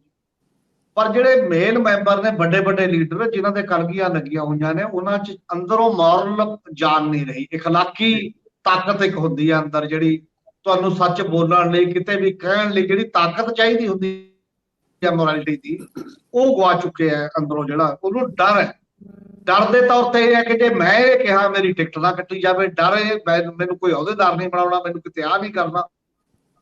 ਡਰਿਆ ਹੋਇਆ ਮਨੁੱਖ ਪਾਰਟੀ ਨਹੀਂ ਚਲਾ ਸਕਦਾ, ਪਾਰਟੀ ਨਾ ਸੋਧ ਕਰਾ ਸਕਦਾ, ਨਾ ਕਿਤੇ ਹੋਰ ਕਿਤੇ ਵੀ ਜਿਹੜਾ ਰੋਲ ਹੁੰਦਾ ਬਦਲਾਅ ਲਈ ਲਿਆਉਣ ਦੇ ਲਈ, ਉਹ ਡਰ ਚੋਂ ਨਹੀਂ ਆ ਸਕਦਾ। ਉਹ ਕਿਸੇ ਇੱਕ ਸਹਿਜ ਚੋਂ ਆਉਂਦਾ, ਇੱਕ ਬਿਨਾਂ ਬੇਬਾਕੀ ਨਾਲ ਆਉਂਦਾ, ਡਰ ਤੋਂ ਬਿਨਾਂ ਆਉਂਦਾ। ਔਰ ਬੀਬੀਆਂ ਉਹ ਰੋਲ ਨਿਭਾ ਰਹੀਆਂ ਨੇ। ਬੀਬੀਆਂ ਕੱਲੀ ਅਕਾਲੀ ਦਲ ਦਾ ਕੁਐਸਚਨ ਨਹੀਂ, ਮੈਨੂੰ ਤਾਂ ਲੱਗਦਾ, ਮੈਨੂੰ ਪੰਜਾਬ 'ਚ ਮੈਂ ਇਹਨੂੰ ਇੱਕ ਸਗਮ ਵਜੋਂ ਦੇਖ ਰਿਹਾ ਕਿ ਬਾਕੀ ਦੀਆਂ ਪਾਰਟੀਆਂ ਨੂੰ ਵੀ ਤੇ ਬਾਕੀ ਦੇ ਸਮਾਜ ਨੂੰ ਵੀ ਇੱਕ ਸੇਧ ਜ਼ਰੂਰ ਲੈਣੀ ਚਾਹੀਦੀ ਹੈ ਕਿ ਜੇ ਕੋਈ ਆਵਾਜ਼ ਉਠਾਉਂਦਾ, ਹੋ ਸਕਦਾ ਉਹਨਾਂ ਦੀ ਉਨੀ ਤਾਕਤ ਨਹੀਂ, ਇਹ ਵੀ ਦਬ ਜੇ, ਇਹਨੂੰ ਵੀ ਮੈਨੇਜ ਕਰ ਲਿਆ ਜਾਏ, ਕੁਝ ਹੋ ਜੇ, ਉਹ ਐਡਾ ਵੱਡਾ ਕੋਈ ਸਿਸਟਮ ਨਾ ਖੜਿਆ ਕਰ ਪਾਉਣ, ਉਹ ਅਲੱਗ ਗੱਲ ਹੁੰਦੀ ਹੈ। ਪਰ ਐਡੀਆਂ ਤਾਕਤਾਂ ਦੇ ਜਿਹੜੇ ਝਟਕੇ ਨੇ ਜਦੋਂ ਵਾਰ-ਵਾਰ ਵੱਜਦੇ ਨੇ ਨਾ, ਤਾਂ ਉਹ ਤਬਦੀਲੀ ਦੇ ਵਿੱਚ ਇੱਕ ਉਮੀਦ ਰੱਖਦੇ ਨੇ ਪੈਦਾ ਕਿ ਹਾਂ ਇਹ ਕੁਝ ਹੋ ਰਿਹਾ। ਔਰ ਮੈਨੂੰ ਜੋ ਪਤਾ ਲੱਗਿਆ ਉਹ ਇਹ ਸੀਗਾ ਕਿ ਸੁਖਬੀਰ ਸਿੰਘ ਬਾਦਲ ਜਾਂਦੇ ਹੋਏ ਕੁਝ ਮੇਨ ਬੀਬੀਆਂ ਨੂੰ ਇਹ ਕਹਿ ਕੇ ਗਏ ਸੀ ਵੀ ਤੁਸੀਂ ਇੰਨੀ ਕੁ ਮੇਰੀ ਮੰਨ ਲਓ, ਜੇ ਜ਼ਿਆਦਾ ਨਹੀਂ, ਤੇ ਮੈਂ ਬਾਹਰੋਂ ਆ ਜਾ, ਉਦੋਂ ਤੱਕ ਕੁਝ ਨਾ ਕਰਿਓ, ਕਿਤੇ ਅੱਗੇ ਨਾ ਜਾ। ਤੇ ਉਹਨਾਂ ਨੇ ਸ਼ਾਇਦ ਇੱਕ ਅੱਧੇ ਦਿਨ ਮੰਨਿਆ ਵੀ ਉਹਨਾਂ ਨੂੰ ਵੀ ਫੋਨ ਆਉਂਦੇ, ਜੇ ਉਹ ਇੱਧਰ ਉੱਧਰ ਨੇ ਜਿੰਨੇ ਜਾਂਦੇ, ਤੇ ਨਾਲ ਉਹਨਾਂ ਨੂੰ ਫਿਰ ਇਹ ਲੱਗਿਆ ਇਹ ਕੰਪੇਨ ਉਹਨਾਂ ਨੇ ਤਾਂ ਜਦ ਸਟਾਰਟ ਕੀਤੀ ਹੈ ਕਿ ਜਿਹੜੇ ਬੀਬੀ ਹਰਗੋਬਿੰਦ ਕੌਰ ਪ੍ਰਧਾਨ ਬਣਾਤੀ, ਉਹਦਾ ਟੂਰ ਡਿਸਟ੍ਰਿਕਟ ਵਾਈਜ਼ ਲੱਗਣ ਲੱਗ ਗਿਆ, ਪ੍ਰੈਸ ਕਾਨਫਰੰਸਾਂ ਹੋਣ ਲੱਗ ਗਈਆਂ। ਉਹ ਇੱਕ ਨਵਾਂ ਬਗਾਨਗੀ ਪੈਦਾ ਕਰਤੀ ਹੈ ਪ੍ਰਧਾਨ ਜੀ ਨੇ, ਸਗੋਂ ਉਦੋਂ ਜ਼ਿਆਦਾ ਕਿ ਇੱਕ ਪਾਸੇ ਨੂੰ ਰੋਕ ਦਿਓ, ਦੂਜੇ ਪਾਸੇ ਨੂੰ ਹੱਲਾਸ਼ੇਰੀ ਦੇ ਦਿਓ। ਤਾਂ ਇਹਨੇ ਉਹ ਬੀਬੀਆਂ ਨੂੰ ਹੋਰ ਚਾਰਜ ਕੀਤਾ ਹੈ ਇਸ ਮਾਮਲੇ ਦੇ ਵਿੱਚ। ਹੁਣ ਮਾਝੇ ਦੇ ਵਿੱਚ ਹੀ ਕੱਲ ਦੇਖੋ Kiranjot Kaur AGPC general secretary ਰਹੀ, ਫੈਮਿਲੀ ਬੈਕਗ੍ਰਾਉਂਡ ਤੋਂ ਲੈ ਕੇ ਲਗਾਤਾਰ ਇਹ ਸਾਰੀਆਂ ਉਹਨੇ ਜਿਹੜੀਆਂ ਇੱਧਰ ਉੱਧਰ ਬਬਲਿੰਗ ਨਹੀਂ ਕੀਤੀ ਕਦੇ ਵੀ, ਕਦੇ ਕਾਂਗਰਸ ਵੱਲ ਝਾਕਿਆ, ਕਦੇ ਕਿਸੇ ਵੱਲ। ਅਕਾਲੀ ਦਲ 'ਚ ਬਹੁਤ ਲੋਟ ਇਹੋ ਜਿਹਾ ਜਿਹੜਾ ਝਾਕਦਾ ਰਿਹਾ, ਕਦੇ ਬੀਜੇਪੀ 'ਚ ਜਾਣ ਲਈ, ਕਦੇ ਕਾਂਗਰਸ ਜਾਣ ਲਈ, ਕਦੇ ਕਿਤੇ, ਪਰ ਫਿਰ ਵੀ ਕਾਫੀ ਵੱਡੀਆਂ ਅਹੁਦਿਆਂ ਤੇ ਬਰਾਜਮਾਨ ਨੇ ਜਿਹੜੇ ਬਾਕੀ ਦੇ ਬੰਦੇ ਉਸ ਲੈਵਲ ਦੇ ਉੱਤੇ। ਔਰ ਮੈਨੂੰ ਇਹ ਲੱਗਦਾ ਕਿ ਇੱਕ ਸਟ੍ਰੈਟਜੀ ਸ਼ਾਇਦ ਇਹ ਵੀ ਬਣ ਰਹੀ ਹੈ ਕਿ ਉਹ ਬੀਬੀਆਂ ਇਕੱਲੇ ਲੀਡਰਾਂ ਦੇ ਘਰ ਵੀ ਦਸਤਕ ਦੇਣ ਵਾਲੀਆਂ ਨੇ, ਜਿਹੜੇ ਕੋਰ ਕਮੇਟੀ ਫਲਾਨਾ ਜਿਹੜੇ ਵੱਡੇ ਨੇ, ਕਿ ਭਾਈ ਸਾਹਿਬ ਹੁਣ ਤੁਸੀਂ ਦੱਸੋ ਤੁਸੀਂ ਕੀ ਕਰਨਾ ਹੈ। ਤਾਂ ਕਦ ਨੂੰ ਇਹ ਕਹਿਣ ਜੋਗੇ ਨਾ ਹੁਣ ਮੇਰੇ ਕੋਲ ਤਾਂ ਆਈਆਂ ਨਹੀਂ ਮੈਂ ਇਹ ਕਰ ਦਿੰਦਾ, ਨਹੀਂ ਮੈਂ ਇਹ ਕਰ ਦਿੰਦਾ। ਤੇ ਉਹਨਾਂ ਚੋਂ ਕਈ ਲੀਡਰਾਂ ਦੀ ਮੈਨੂੰ ਯਾਦ ਹੈ ਕਿ ਜਿਹੜੇ ਲੀਡਰਾਂ ਨੇ ਬੀਬੀਆਂ ਨੂੰ ਅੰਦਰ ਖਾਤੇ ਵਧਾਈਆਂ ਦਿੱਤੀਆਂ ਨੇ ਨਾ, ਟੈਲੀਫੋਨ ਕਰਕੇ ਤੁਸੀਂ ਬਹੁਤ ਬੜਾ ਕੰਮ ਕਰ ਰਹੇ ਹੋ, ਉਹੀ ਹਰਗੋਬਿੰਦ ਕੌਰ ਨਾਲ ਵੀ ਪ੍ਰੈਸ ਕਾਨਫਰੰਸ 'ਚ ਬੈਠੇ ਹੁੰਦੇ। ਇਹ ਡਬਲ ਸਟੈਂਡਰਡ ਜਿਹੜੇ ਨੇ ਨਾ, ਇਹ ਦਿਖਾਈ ਦੇ ਰਹੇ ਨੇ ਲੋਕਾਂ ਨੂੰ। ਇਹ ਅੱਜ ਨਹੀਂ, ਕੱਲ ਨੂੰ ਨਾਮ ਵੀ ਜਗ ਜ਼ਾਹਰ ਹੋਣਗੇ ਸਭ ਦੇ, ਸਭ ਨੂੰ ਪਤਾ ਹੋਊਗਾ। ਜਦੋਂ ਦੁਖੀ ਬੰਦਾ ਦੱਸਦਾ ਹੈ ਪਹਿਲਾਂ ਮੇਰੇ ਵਾਲੇ ਪਾਸੇ, ਹੁਣ ਉਧਰ ਵਾਲੇ ਪਾਸੇ ਦੱਸੋ ਭਾਈ ਕੀ ਹੈ, ਕੀ ਕੀਤਾ ਜਾਊਗਾ ਕੀ ਨਹੀਂ। ਇਸ ਲਈ ਪਾਰਟੀਆਂ ਦੇ ਇਖਲਾਕੀ ਕਮਜ਼ੋਰ ਹੋਣ ਦੀ ਇਹ ਨਿਸ਼ਾਨੀ ਹੈ। ਉਹਨੂੰ ਠੀਕ ਢੰਗ ਨਾਲ ਟੈਕਲ ਨਾ ਕਰਨ ਦੀ, ਇੱਕ ਨਾ ਸਿੱਖਣ ਦੀ ਡੈਮੋਕ੍ਰੈਟਿਕ ਵੈਲਿਊ ਸਿਸਟਮ, ਕਿ ਅੰਦਰੋਂ ਤੁਸੀਂ ਆਪਣੇ ਬੰਦਿਆਂ ਨਾਲ ਕਿਵੇਂ ਟੀਮ ਦੇ ਲੀਡਰ ਬਣਨਾ। ਟੀਮ ਦੇ ਲੀਡਰ ਬਣਨਾ ਜਾਂ ਸੀਈਓ ਬਣਨਾ, ਦੋ ਗੱਲਾਂ 'ਚ ਫਰਕ ਹੈ। ਅਕਾਲੀ ਦਲ ਖਾਸ ਤੌਰ ਤੇ, ਵੈਸੇ ਕੋਈ ਵੀ ਪਾਰਟੀ ਫਿਊਚਰ ਦੇ ਵਿੱਚ ਜੇ ਉਹ ਰੀਅਲੀ ਆਪਣਾ ਸਟੈਂਡ ਕਰਨਾ ਚਾਹੁੰਦੀ ਹੈ ਲੋਕਾਂ ਦੇ ਵਿੱਚ, ਲੋਕਾਂ ਦੇ ਨਾਲ, ਤਾਂ ਸੀਈਓ ਕਲਚਰ ਦੀ ਬਜਾਏ ਉਹਨਾਂ ਨੂੰ ਡੈਮੋਕ੍ਰੈਟਿਕ ਐਟੀਟਿਊਡ, ਬਿਹੇਵੀਅਰ ਤੇ ਉਹ ਚਾਲ ਚੱਲਣ ਅਪਣਾਉਣਾ ਪਏਗਾ ਲੋਕਾਂ ਦੇ ਨਾਲ ਰਲ ਕੇ ਜੀ। ਉਹ ਨਹੀਂ ਰਿਹਾ, ਇਸੇ ਕਰਕੇ ਕੋਈ ਸੱਦਾ ਦੇਣ ਦੀ ਕਪੈਸਿਟੀ 'ਚ ਨਹੀਂ ਹੈ। ਅਸਲ 'ਚ ਇਹ ਡਰ ਹੈ ਵੀ ਲੋਕ ਆਉਣਗੇ ਕਿ ਨਹੀਂ ਡਾਂਗਾ ਖਾਣ ਹੁਣ ਸਾਡੇ ਨਾਲ। ਅਗਲਾ ਕਹਿੰਦਾ ਤੁਸੀਂ ਤਾਂ ਇਹ ਕਰ ਰਹੇ, ਮੇਰੀ ਸੱਦ ਪੁੱਛ ਤਾਂ ਹੈ ਨਹੀਂ। ਜਿਹੜੇ ਰੈਲੀਆਂ ਮੋਰਚਾ ਚਾਹੁੰਦੇ ਸੀ ਕਦੇ, ਉਹ ਨਿਰਸਵਾਰਥ ਲੋਕ ਸੀ, ਉਹਨਾਂ ਨੇ ਕਦੇ ਨਹੀਂ ਮੰਗਿਆ ਬਹੁਤ ਕੁਝ ਕਦੇ ਕਿਸੇ ਪਾਰਟੀ ਤੋਂ ਕਿ ਮੈਨੂੰ ਆਹ ਦੇ ਦਿਓ, ਮੈਨੂੰ ਆਹ ਦੇ ਦਿਓ। ਉਹ ਜਿਵੇਂ ਕਿਸਾਨ ਮੋਰਚੇ 'ਚ ਗਏ ਲੋਕ ਵਾਪਸ ਆ ਗਏ, ਲੀਡਰਾਂ ਤੋਂ ਮੰਗਦੇ ਨਹੀਂ, ਉਹ ਜਜ਼ਬਾਤ, ਉਹ ਕਿਸੇ ਮੁੱਦੇ ਤੇ ਆਉਂਦੇ ਨੇ ਕਿ ਅੱਛਾ ਧੱਕਾ ਹੋ ਰਿਹਾ, ਆਪਾਂ ਚੱਲਦੇ ਹਾਂ। ਉਹ ਉਸ ਸੁਭਾਵਿਕ ਮੁੱਦੇ ਤੇ ਆਉਂਦੇ ਨੇ, ਪਰ ਸਾਹਮਣੇ ਖੜੀ ਲੀਡਰਸ਼ਿਪ 'ਚ ਉਹਨੂੰ ਨਜ਼ਰ ਆਉਂਦਾ ਹੋਵੇ ਕਿ ਇਹ ਇਖਲਾਕੀ ਹੈ, ਜੈਨੂਅਨਲੀ ਇਹ ਮੁੱਦਾ ਉਠਾਉਣਾ ਚਾਹੁੰਦੀ ਹੈ, ਜੈਨੂਅਨ ਕਾਜ ਹੈ, ਤਾਂ ਉਹ ਲੋਕ ਜਾਂਦੇ ਨੇ। ਇਹ ਗੈਪ ਹੋ ਗਿਆ ਹੁਣ ਆਮ ਸਧਾਰਨ ਲੋਕਾਂ ਦਾ। ਠੀਕ ਹੈ, ਥੋੜਾ ਬਹੁਤ ਕਾਡਰ ਤਾਂ ਹਰੇਕ ਪਾਰਟੀ ਨਾਲ ਹੁੰਦਾ। ਅਕਾਲੀ ਦਲ ਨਾਲ ਅੱਜ ਵੀ ਇੱਕ ਕਾਡਰ ਦਾ ਗਰੁੱਪ ਹੈ ਜਿਹੜਾ, ਜਿਨ੍ਹਾਂ ਨੂੰ ਅਹੁਦੇਦਾਰੀਆਂ ਚਾਹੀਦੀਆਂ ਨੇ, ਜਿਨ੍ਹਾਂ ਨੂੰ ਟਿਕਟਾਂ ਚਾਹੀਦੀਆਂ ਨੇ, ਜਿਹੜੇ ਪਿੰਡਾਂ ਦੇ ਵਿੱਚ, ਸ਼ਹਿਰਾਂ ਦੇ ਵਿੱਚ ਆਪਣੀ ਇੱਕ ਇੱਜ਼ਤ ਤੇ ਆਪਣਾ ਆਲਾ ਦੁਆਲਾ ਰੋਹਬਤਾ ਬਣਾ ਕੇ ਰੱਖਣਾ ਚਾਹੁੰਦੇ ਨੇ। ਉਹ ਉੱਥੇ ਤੱਕ ਨੇ, ਉਹ ਵੀ ਉਹਦੇ 'ਚ ਵੀ ਤਰੇੜਾਂ ਨੇ, ਉਹਦੇ 'ਚ ਵੀ ਬਹੁਤ ਸਾਰਾ ਵੱਡਾ ਵਰਗ ਜਿਹੜਾ ਬੇਚੈਨ ਹੈ। ਤੇ ਉਹ ਹੁਣ ਕੀ ਮਨਪ੍ਰੀਤ ਇਆਲੀ ਤੇ ਇਸੇ ਤਰ੍ਹਾਂ ਇਕਬਾਲ ਸਿੰਘ ਝੂਦਾ, ਉਹ 13 ਮੈਂਬਰੀ ਕਮੇਟੀ, ਇਸੇ ਤਰ੍ਹਾਂ ਬਡਾਲਾ ਗੁਰਪ੍ਰਤਾਪ, ਜਿਹੜੇ ਥੋੜੇ ਕਦੇ ਕਦੇ ਬੋਲਦੇ ਨੇ, ਤੇ ਬੀਬੀਆਂ ਦੇ ਬੋਲਣ ਤੇ ਉਹ ਵੀ ਖਾਮੋਸ਼ ਕਿਉਂ ਨੇ ਨਾ। ਪ੍ਰੋਬਲਮ ਇਹ ਹੁੰਦੀ ਹੈ ਕਿ ਜਦੋਂ ਤੁਸੀਂ ਕੋਈ ਇੱਕ ਇਕੱਠੀਆਂ ਗੱਲ ਕਰਦੇ ਨੇ ਤਾਂ ਕੀ ਬੀਬੀਆਂ ਨੇ ਅਗਵਾਈ ਲੈ ਲਈ, ਇਸ ਕਰਕੇ ਖਾਮੋਸ਼ੀ ਹੈ ਕਿ ਤੁਹਾਨੂੰ ਲੀਡਰਸ਼ਿਪ ਸਾਡੀ ਨਾ ਰਹੇ, ਕਿਤੇ ਉਧਰ ਹੋ ਜੇ। ਬੜੇ ਸਵਾਲ ਨੇ ਅਜੇ, ਜਿਹੜੇ ਬਗਾਹੇ ਬੋਲਣ ਵਾਲੇ ਬੰਦੇ ਵੀ ਨੇ ਉਹ ਵੀ ਖਾਮੋਸ਼ ਨੇ। ਬਾਕੀ ਤਾਂ ਛੱਡੋ ਉਸ ਲੈਵਲ ਦੀ ਗੱਲ, ਪਰ ਇਹਦੇ ਚੋਂ ਪਾਰਟੀ ਦੇ ਅੰਦਰੂਨੀ ਇੱਕ, ਮੈਨੂੰ ਤਾਂ ਲੱਗਦਾ ਕਿ ਜੇ ਅਕਾਲੀ ਦਲ ਐਵੇਂ ਹੀ ਚੱਲ ਪਏ, ਬੀਬੀਆਂ ਨੇ ਕਿਧਰੇ ਨਹੀਂ ਜਾਣਾ ਹੋਰ। ਕਿਉਂਕਿ ਜਦੋਂ ਇੱਕ ਅਕਾਲੀ ਦਲ ਦੀ ਪਾਲਿਸੀ ਨਾਲ ਉਹ ਕਹਿੰਦੀਆਂ ਨੇ ਅਸੀਂ ਅਕਾਲੀ ਦਲ ਹੈ, ਤੇ ਪਾਲਿਸੀ ਵੀ ਸਾਨੂੰ ਅਕਾਲੀ ਦਲ ਦੀ ਇਹ ਲੱਗ ਰਹੀ ਹੈ ਕਿ ਇਸੇ ਨਾਲ ਸਹਿਮਤ ਆ, ਪੰਥਕ ਪੋਲਿਟਿਕਸ ਅਸੀਂ ਚਾਹੁੰਦੇ ਹਾਂ ਕਿ ਉਧਰ ਨੂੰ ਆਵੇ ਤੇ ਇਹਦੇ 'ਚ ਡੈਮੋਕ੍ਰੇਸੀ ਹੋਵੇ। ਸ਼ਾਇਦ ਅਕਾਲੀ ਦਲ ਲਈ ਕੋਈ ਚੰਗੀ ਗੱਲ ਹੋਏ, ਆਉਣ ਵਾਲੇ ਦਿਨਾਂ 'ਚ ਕੋਈ ਸੁਧਾਰ ਹੋਵੇ। ਅੰਦਰਲੇ ਦਬਾਅ ਤੋਂ ਬਿਨਾਂ ਸੁਧਾਰ ਹੋਣਾ ਨਹੀਂ, ਹੋਰ ਕੋਈ ਚਾਂਸ ਨਹੀਂ ਹੈ ਕਿਸੇ ਵੀ ਰੂਪ ਜੀ। ਸਰਦਾਰ ਜਗਤਾਰ ਸਿੰਘ ਜੀ, ਇਸ ਗੱਲ ਨੂੰ ਤਾਂ ਤੁਸੀਂ ਕੰਟੀਨਿਊਟੀ 'ਚ ਕਰੋਗੇ ਹੀ, ਪਰ ਨਾਲ ਦੀ ਨਾਲ ਇਹ ਵੀ ਸਵਾਲ ਹੈ ਕਿ ਅਕਾਲੀ ਦਲ ਅੱਪਵਾਦ ਨਹੀਂ ਹੈ ਇਕੱਲਾ। ਅਕਾਲੀ ਦਲ ਦੇ ਸਮਾਨਾਂਤਰ ਕਾਂਗਰਸ ਦੇ ਵਿੱਚ ਵੀ ਇੱਕ ਵੱਡਾ ਖਲਲ ਹੈ। ਉਹਨਾਂ ਨੂੰ ਲੱਗ ਰਿਹਾ ਕਿ ਸਾਨੂੰ ਸਾਡੀ ਹਾਈ ਕਮਾਂਡ ਨੇ, ਲੀਡਰਸ਼ਿਪ ਨੇ ਅਧਵਾਟੇ ਸੁੱਟਤਾ ਲਿਆ ਕੇ, ਅਸੀਂ ਕਿਹੜੇ ਖੂਹ 'ਚ ਪਈਏ, ਅਸੀਂ ਕਿੱਧਰ ਨੂੰ ਜਾਈਏ, ਸਾਡੇ ਕੋਲ ਰਸਤਾ ਕੀ ਬਚਿਆ। ਪੰਜਾਬ ਦੇ ਲੋਕ ਸਾਡੇ ਤੇ ਸ਼ੱਕ ਕਰ ਰਹੇ ਆ, ਤੁਸੀਂ ਵਿਰੋਧੀ ਧਿਰ ਦੇ ਵਿੱਚ ਹੋ ਕਿ ਸੱਤਾ ਦੇ ਨਾਲ ਹੋ, ਤੁਸੀਂ ਕੱਲ ਨੂੰ ਇਹਨਾਂ ਨਾਲ ਰਲ ਕੇ ਚੱਲਣਾ ਕਿ ਇਹਨਾਂ ਦੇ ਖਿਲਾਫ ਚੱਲਣਾ ਸੱਤਾ ਵਾਲਿਆਂ ਦੇ। ਉਹ ਆਪਣੇ ਇਸ ਅਸਮੰਜਸ 'ਚ ਫਸੇ ਹੋਏ ਆ, ਉਹਨਾਂ ਨੂੰ ਸਮਝ ਨਹੀਂ ਆ ਰਹੀ ਕਿ ਅਸੀਂ ਲਾਈਨ ਕਿਹੜੀ ਲਈਏ। ਜਿਹੜੀ ਅੱਜ ਲਾਈਨ ਲਵਾਂਗੇ, 10 ਦਿਨ ਬਾਅਦ ਜੇ ਉੱਪਰੋਂ ਕੋਈ ਹੋਰ ਫਰਮਾਨ ਆ ਗਿਆ ਤੇ ਸਾਡੀ ਆਪਣੀ ਜ਼ੁਬਾਨ ਕੀ ਰਹੂਗੀ, ਅਸੀਂ ਕਿੱਥੇ ਖੜੇ ਹੋਵਾਂਗੇ। ਔਰ ਇਸੇ ਤਰ੍ਹਾਂ ਜਿਹੜੇ ਬੜੇ ਧੂਮ-ਧਾਮ ਨਾਲ ਪ੍ਰਧਾਨ ਬਣਾਏ ਨੇ ਜਾਖੜ ਸਾਹਿਬ ਬੀਜੇਪੀ ਦੇ, ਉਹਨਾਂ ਨੂੰ ਜਦੋਂ ਜ਼ਿਲ੍ਹਿਆਂ ਦੇ ਵਿੱਚ ਆਪਣੀ ਪੁਰਾਣੀ ਜਿਹੜੀ ਪਾਰਟੀ ਆ, ਅਸਲ ਪਾਰਟੀ ਆ, ਉਹਦੇ ਜਿਹੜੇ ਵਰਕਰ ਨਹੀਂ ਮਿਲਦੇ, ਸਥਾਨਕ ਲੀਡਰਸ਼ਿਪ ਦਾ ਸਰਗਰਮ ਸਮਰਥਨ ਨਹੀਂ ਮਿਲ ਰਿਹਾ, ਉਹਨਾਂ ਦੇ ਨਾਲ ਆਸੇ-ਪਾਸੇ ਚੱਲਣ ਵਾਲੇ ਚਿਹਰੇ ਕਾਂਗਰਸੀ ਚਿਹਰੇ ਲੱਗਦੇ ਨੇ, ਤਾਂ ਉਹਨਾਂ ਨੂੰ ਵੀ ਲੱਗ ਰਿਹਾ ਹੋਊਗਾ ਕਿ ਕੀ ਮੈਂ ਸਥਾਪਿਤ ਹਾਂ, ਮੈਂ ਸਟੇਬਲ ਹਾਂ, ਕੀ ਮੈਂ ਲੜ ਸਕੂੰਗਾ, ਕੀ ਮੈਂ ਉਸ ਵਿਚਾਰ, ਜਿਹੜੀ ਵਿਚਾਰ ਨਾਲ ਭਾਵੇਂ ਉਹ ਥੋੜੀਆਂ ਸੀਟਾਂ ਜਿੱਤ ਕੇ ਆਉਂਦੇ ਰਹੇ ਹੋਣ, ਉਸ ਵਿਚਾਰ ਨੂੰ ਚਲਾਉਣ ਦੇ ਨਾਲ ਕਾਮਯਾਬ ਹੋ ਜਾਊਗਾ ਕਿ ਨਹੀਂ। ਇਹ ਵੀ ਸਵਾਲ ਬਹੁਤ ਸਾਰੇ ਨੇ। ਇਹਦਾ ਮਤਲਬ ਹੈ ਕਿ ਇਹ ਅਸਥਿਰਤਾ, ਇਹ ਪਾਰਟੀਆਂ ਦੇ ਅੰਦਰੂਨੀ ਇੱਕ ਬਹੁਤ ਵੱਡੀ ਕਸ਼ਮਕਸ਼ ਹੈ, ਔਰ ਇਹਨੇ ਅਗਲੇ ਦਿਨਾਂ ਦੇ ਵਿੱਚ ਫੈਲ ਵੀ ਜਾਣਾ, ਵਿਸਥਾਰ ਵੀ ਲੈ ਜਾਣਾ, ਕਿਉਂਕਿ ਸੱਤਾ ਤੋਂ ਦੂਰ ਰਹਿ ਕੇ ਲੜਾਈਆਂ ਚੱਲਦੀਆਂ ਹੀ ਹੁੰਦੀਆਂ, ਔਰ ਇਹ ਬਹੁਤੀ ਵਾਰੀ ਲੜਾਈਆਂ ਫਾਇਦੇਮੰਦ ਵੀ ਹੁੰਦੀਆਂ ਪਾਰਟੀਆਂ ਲਈ। ਕੀ ਕਹਿੰਦੇ ਹੋ? ਇਹ ਗੱਲ ਤੁਹਾਡੇ ਬਿਲਕੁਲ ਠੀਕ ਹੈ ਕਿ ਬੀਜੇਪੀ, ਕਾਂਗਰਸ ਇਹ ਵੀ ਕ੍ਰਾਈਸਿਸ ਦੇ ਵਿੱਚ ਹੈਗੀ, ਪਰ ਅਕਾਲੀ ਦਲ ਦਾ ਇਹਨਾਂ ਨਾਲੋਂ ਇੱਕ ਫਰਕ ਹੈ। ਅਕਾਲੀ ਦਲ ਇੱਕ ਸਧਾਰਨ ਸਿਆਸੀ ਪਾਰਟੀ ਨਹੀਂ ਹੈ। ਸਿਰਫ ਬੀਜੇਪੀ ਤੇ ਕਾਂਗਰਸ, ਉਹਨਾਂ ਦਾ ਕਰੈਕਟਰ ਆਲਮੋਸਟ ਸੇਮ ਹੈ। ਸੋ ਸਿਰਫ ਸਿਆਸੀ ਪਾਰਟੀਆਂ, ਠੀਕ ਹੈ ਕਿ ਬੀਜੇਪੀ ਦਾ ਏਜੰਡਾ ਹਿੰਦੂਤਵ ਹੈ, ਲੇਕਿਨ ਅਕਾਲੀ ਦਲ ਇੱਕ ਆਪਣੇ ਸਿੱਖ ਪੰਥ ਦੀ ਪਾਰਟੀ ਹੈ। ਉਹਦਾ ਬੇਸਿਕ ਖਾਸਾ ਸਿੱਖਾਂ ਦੀ ਨੁਮਾਇੰਦਗੀ ਕਰਨਾ ਸੀਗਾ। ਔਰ 100 ਸਾਲ ਤੁਸੀਂ ਕਹਿ ਲਓ, 100 ਸਾਲ ਤੋਂ ਵੱਧ ਜਿਹੜਾ ਇਹਦਾ ਇਤਿਹਾਸ ਹੈ, ਉਹਦੇ ਵਿੱਚੋਂ 80 ਸਾਲ ਲਗਭਗ ਇਹ ਸਿੱਖ ਪੰਥ ਦੀ ਨੁਮਾਇੰਦਾ ਪਾਰਟੀ ਦਾ ਇਤਿਹਾਸ ਹੈ ਇਹਨਾਂ ਦਾ। ਸੋ ਇਸ ਕਰਕੇ ਇਸ ਪਾਰਟੀ ਨੂੰ ਮੈਂ ਦੂਸਰੇ ਨਜ਼ਰੀਏ ਤੋਂ ਦੇਖਦਾ। ਹੁਣ ਚੈਲੰਜ ਪਾਰਟੀ ਨੂੰ ਬਹੁਤ ਵੱਡਾ ਹੈ। ਬੀਬੀਆਂ ਨੇ ਤਾਂ ਅਲਟੀਮੇਟਲੀ ਜਿਹੜੀ ਮੇਲ ਈਗੋ ਹੈ ਅਕਾਲੀ ਦਲ ਦੇ ਵਿੱਚ, ਇਹਨੂੰ ਵੀ ਚੈਲੰਜ ਕਰਤਾ ਵੀ ਤੁਹਾਡੇ ਦਾ ਪੱਲੇ ਕੁਝ ਨਹੀਂ, ਤੁਸੀਂ ਅੰਦਰ ਬੈਠ ਕੇ ਗੱਲ ਕਰ ਸਕਦੇ ਹੈ ਕਿ ਲੀਡਰਸ਼ਿਪ ਚੇਂਜ ਹੋਣੀ ਚਾਹੀਦੀ ਹੈ। ਅਸੀਂ ਓਪਨਲੀ ਕੰਮ ਸ਼ੁਰੂ ਕਰਤਾ ਹੈ।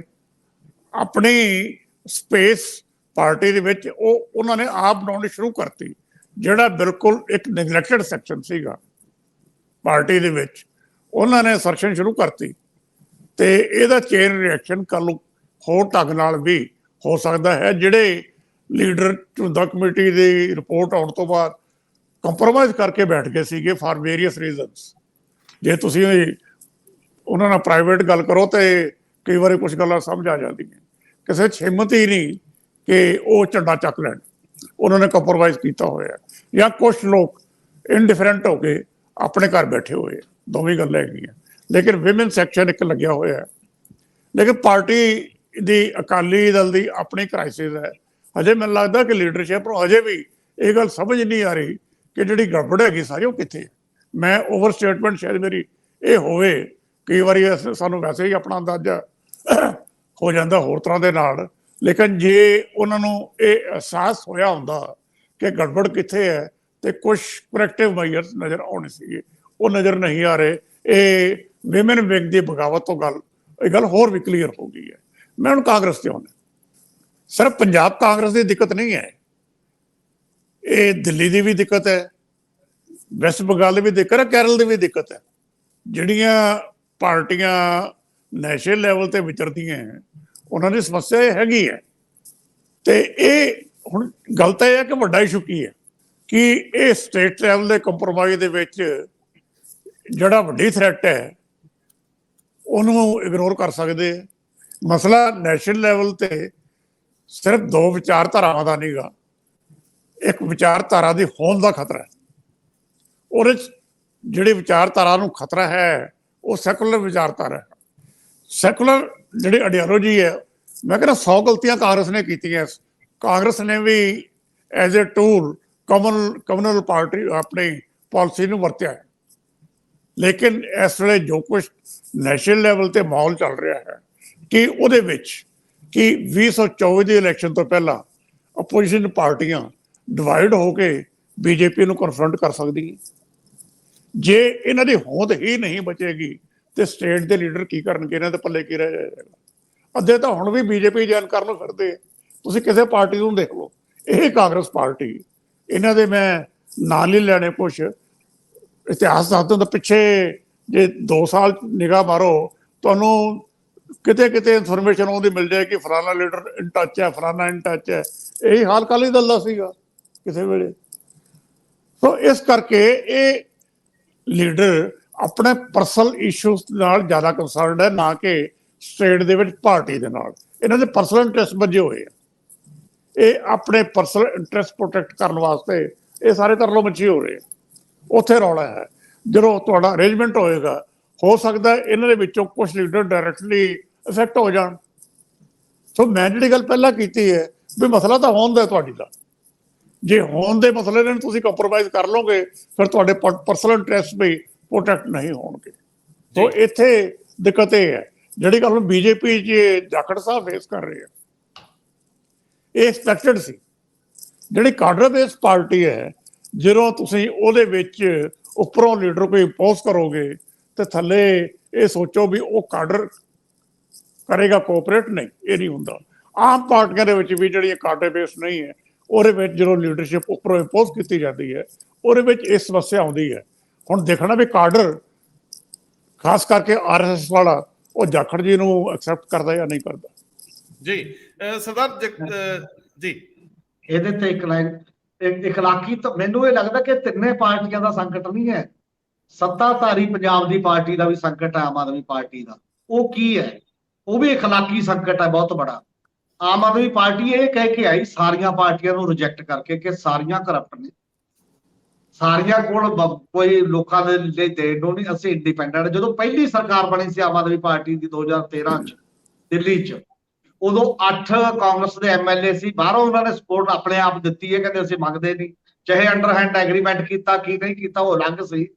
ਪਰ ਜਦੋਂ ਪ੍ਰੈਸ਼ਰ ਪੈ ਗਿਆ ਵੀ ਤੁਸੀਂ ਵੀ ਉਹ ਜੀ ਉਹਦੇ ਆਸਰੇ ਚੱਲ ਰਹੇ ਹੋ, ਤੁਸੀਂ ਤਾਂ ਦੇਖੋ ਜੀ ਕਹਿ ਰਹੇ ਸੀ ਅਸੀਂ ਇੱਕ ਅਲੱਗ ਪਾਰਟੀਆਂ, ਤੁਸੀਂ ਸੱਤਾ ਵਾਸਤੇ ਐਗਰੀਮੈਂਟ ਕਰ ਰਹੇ ਹੋ।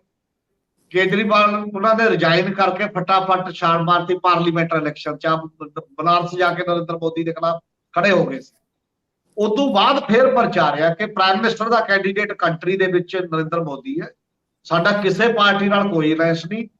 ਇੱਕ ਕੇਵਲ ਅਲਾਇੰਸ ਸੀ ਜਿਹੜਾ ਬੈਂਸਾ ਦੀ ਪਾਰਟੀ ਨਾਲ ਉਦੋਂ ਕੀਤਾ, 5 ਐਮਐਲਏਆਂ ਦਾ ਦਿੱਤਾ, ਜਿਹੜੇ ਲੋਕ ਇਨਸਾਫ ਪਾਰਟੀ ਨਾਲ ਪੰਜਾਬ ਦੇ ਵਿੱਚ, ਉਹ ਵੀ ਬਹੁਤ ਜੂਨੀਅਰ ਪਾਰਟਨਰ ਦੇ ਤੌਰ ਤੇ ਇਸ ਲੈਵਲ ਦੇ ਉੱਤੇ ਕੀਤਾ।